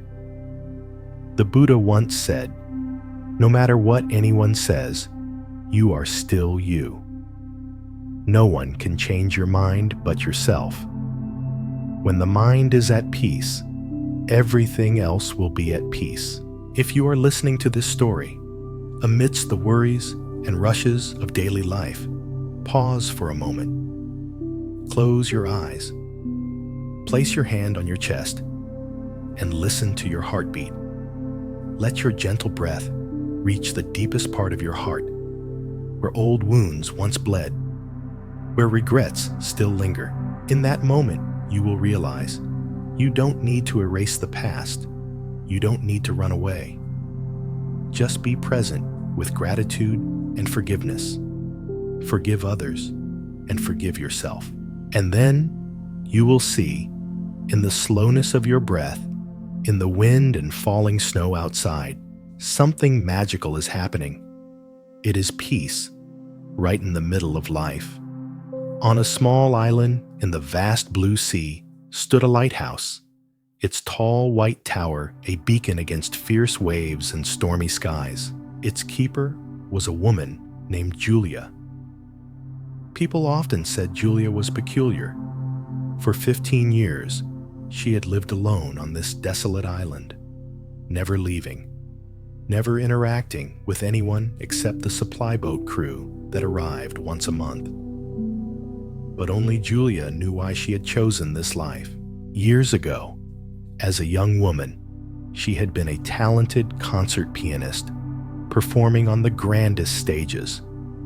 However, after a car accident left her hands too unsteady to glide across the keys, Julia abandoned the spotlight and came to this island to tend the light in the heart of the sea. She thought that if she could no longer make music, at least she could keep a light shining for lost ships in the night. Every morning, Julia climbed the spiral stairs of the lighthouse, polished the great lens, checked the oil, and prepared for the night. During the day, she would sit on a rocky outcrop, watching the sea, listening to the waves crash against the shore, and the wind whistle through the crevices. At night, she switched on the lamp, letting its beam sweep across the immense ocean, touching distant ships. One day, after a violent storm had broken some planks on the pier, Julia discovered a boy shipwrecked on the island. His name was Liam, 12 years old, a passenger on a small boat that had been overcome by the waves. Liam was soaked and starving, but his eyes still shone with curiosity and resilience. Julia welcomed him into the lighthouse and made him a hot bowl of soup. When Liam finished eating, he looked up and asked, "Aren't you lonely here?"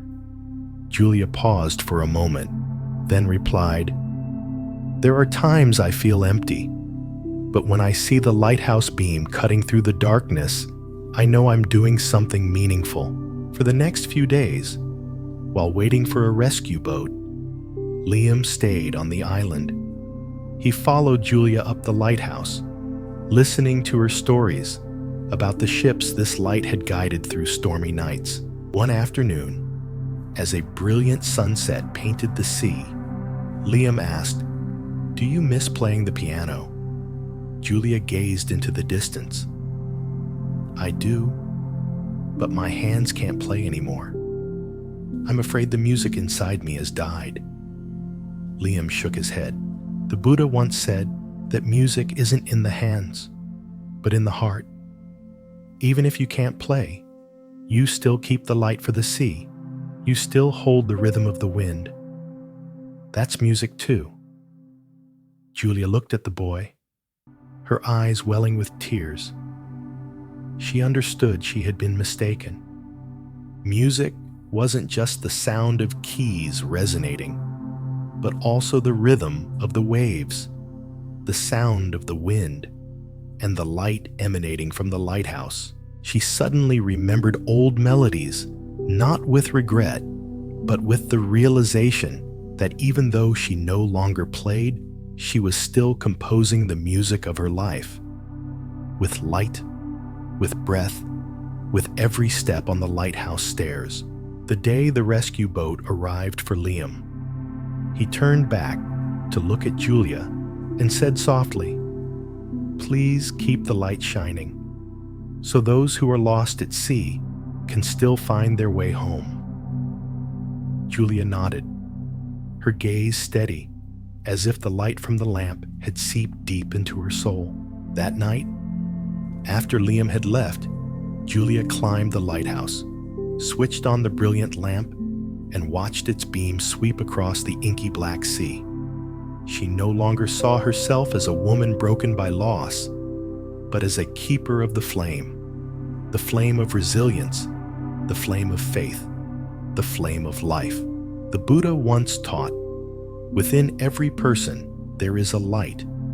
Do not let it go out in the darkness, for that light can guide not only yourself, but many others." Julia understood that keeping the light was not just a responsibility, but a way for her to reconnect with life, whether through light, through breath, or just a gentle smile in the long night. If you are listening to this story amidst your own dark nights, remember that light is not only in a lighthouse, but also within you, in your breath, in your gaze, in every step you take. Let that light continue to shine, to illuminate the path for yourself and for all those who are still lost in the night. As our journey through these Zen stories comes to a close, let us pause and breathe in the stillness we've touched together. through tales of a woodcutter at a moonlit river, a merchant balancing gain and loss, a mother weaving love into each gesture, a fisherman finding rhythm in the waves, and even a lone lighthouse keeper lighting the way for others, we've uncovered quiet truths that resonate deeply with the human heart. Each story has gently pointed us toward the essential truth that peace, clarity, and a profound connection to life's flow are not distant promises, but present realities. The Buddha once said, "Radiate boundless love towards the entire world, above, below, and across, unhindered, without ill will, without enmity." These words remind us that our connection to all beings and to life itself is a radiant web of presence and compassion. In these stories, we've encountered lessons of balance between holding on and letting go, of listening beyond words, of crafting meaning from everyday actions, and of rediscovering the quiet music of our own presence. These teachings are not meant to be stored away as mere concepts, but to be lived in each breath, each step, and each moment of your daily life. As you rest now, may the echoes of these stories linger softly in your mind, not as something to grasp, but as gentle reminders that the path to peace lies in the very heart of your ordinary moments. Thank you for walking this journey with me. May you sleep deeply, waking to a dawn of clarity and quiet strength. Let the teachings of the past flow into your present, and may you carry them with you, not as burdens, but as companions of understanding and light.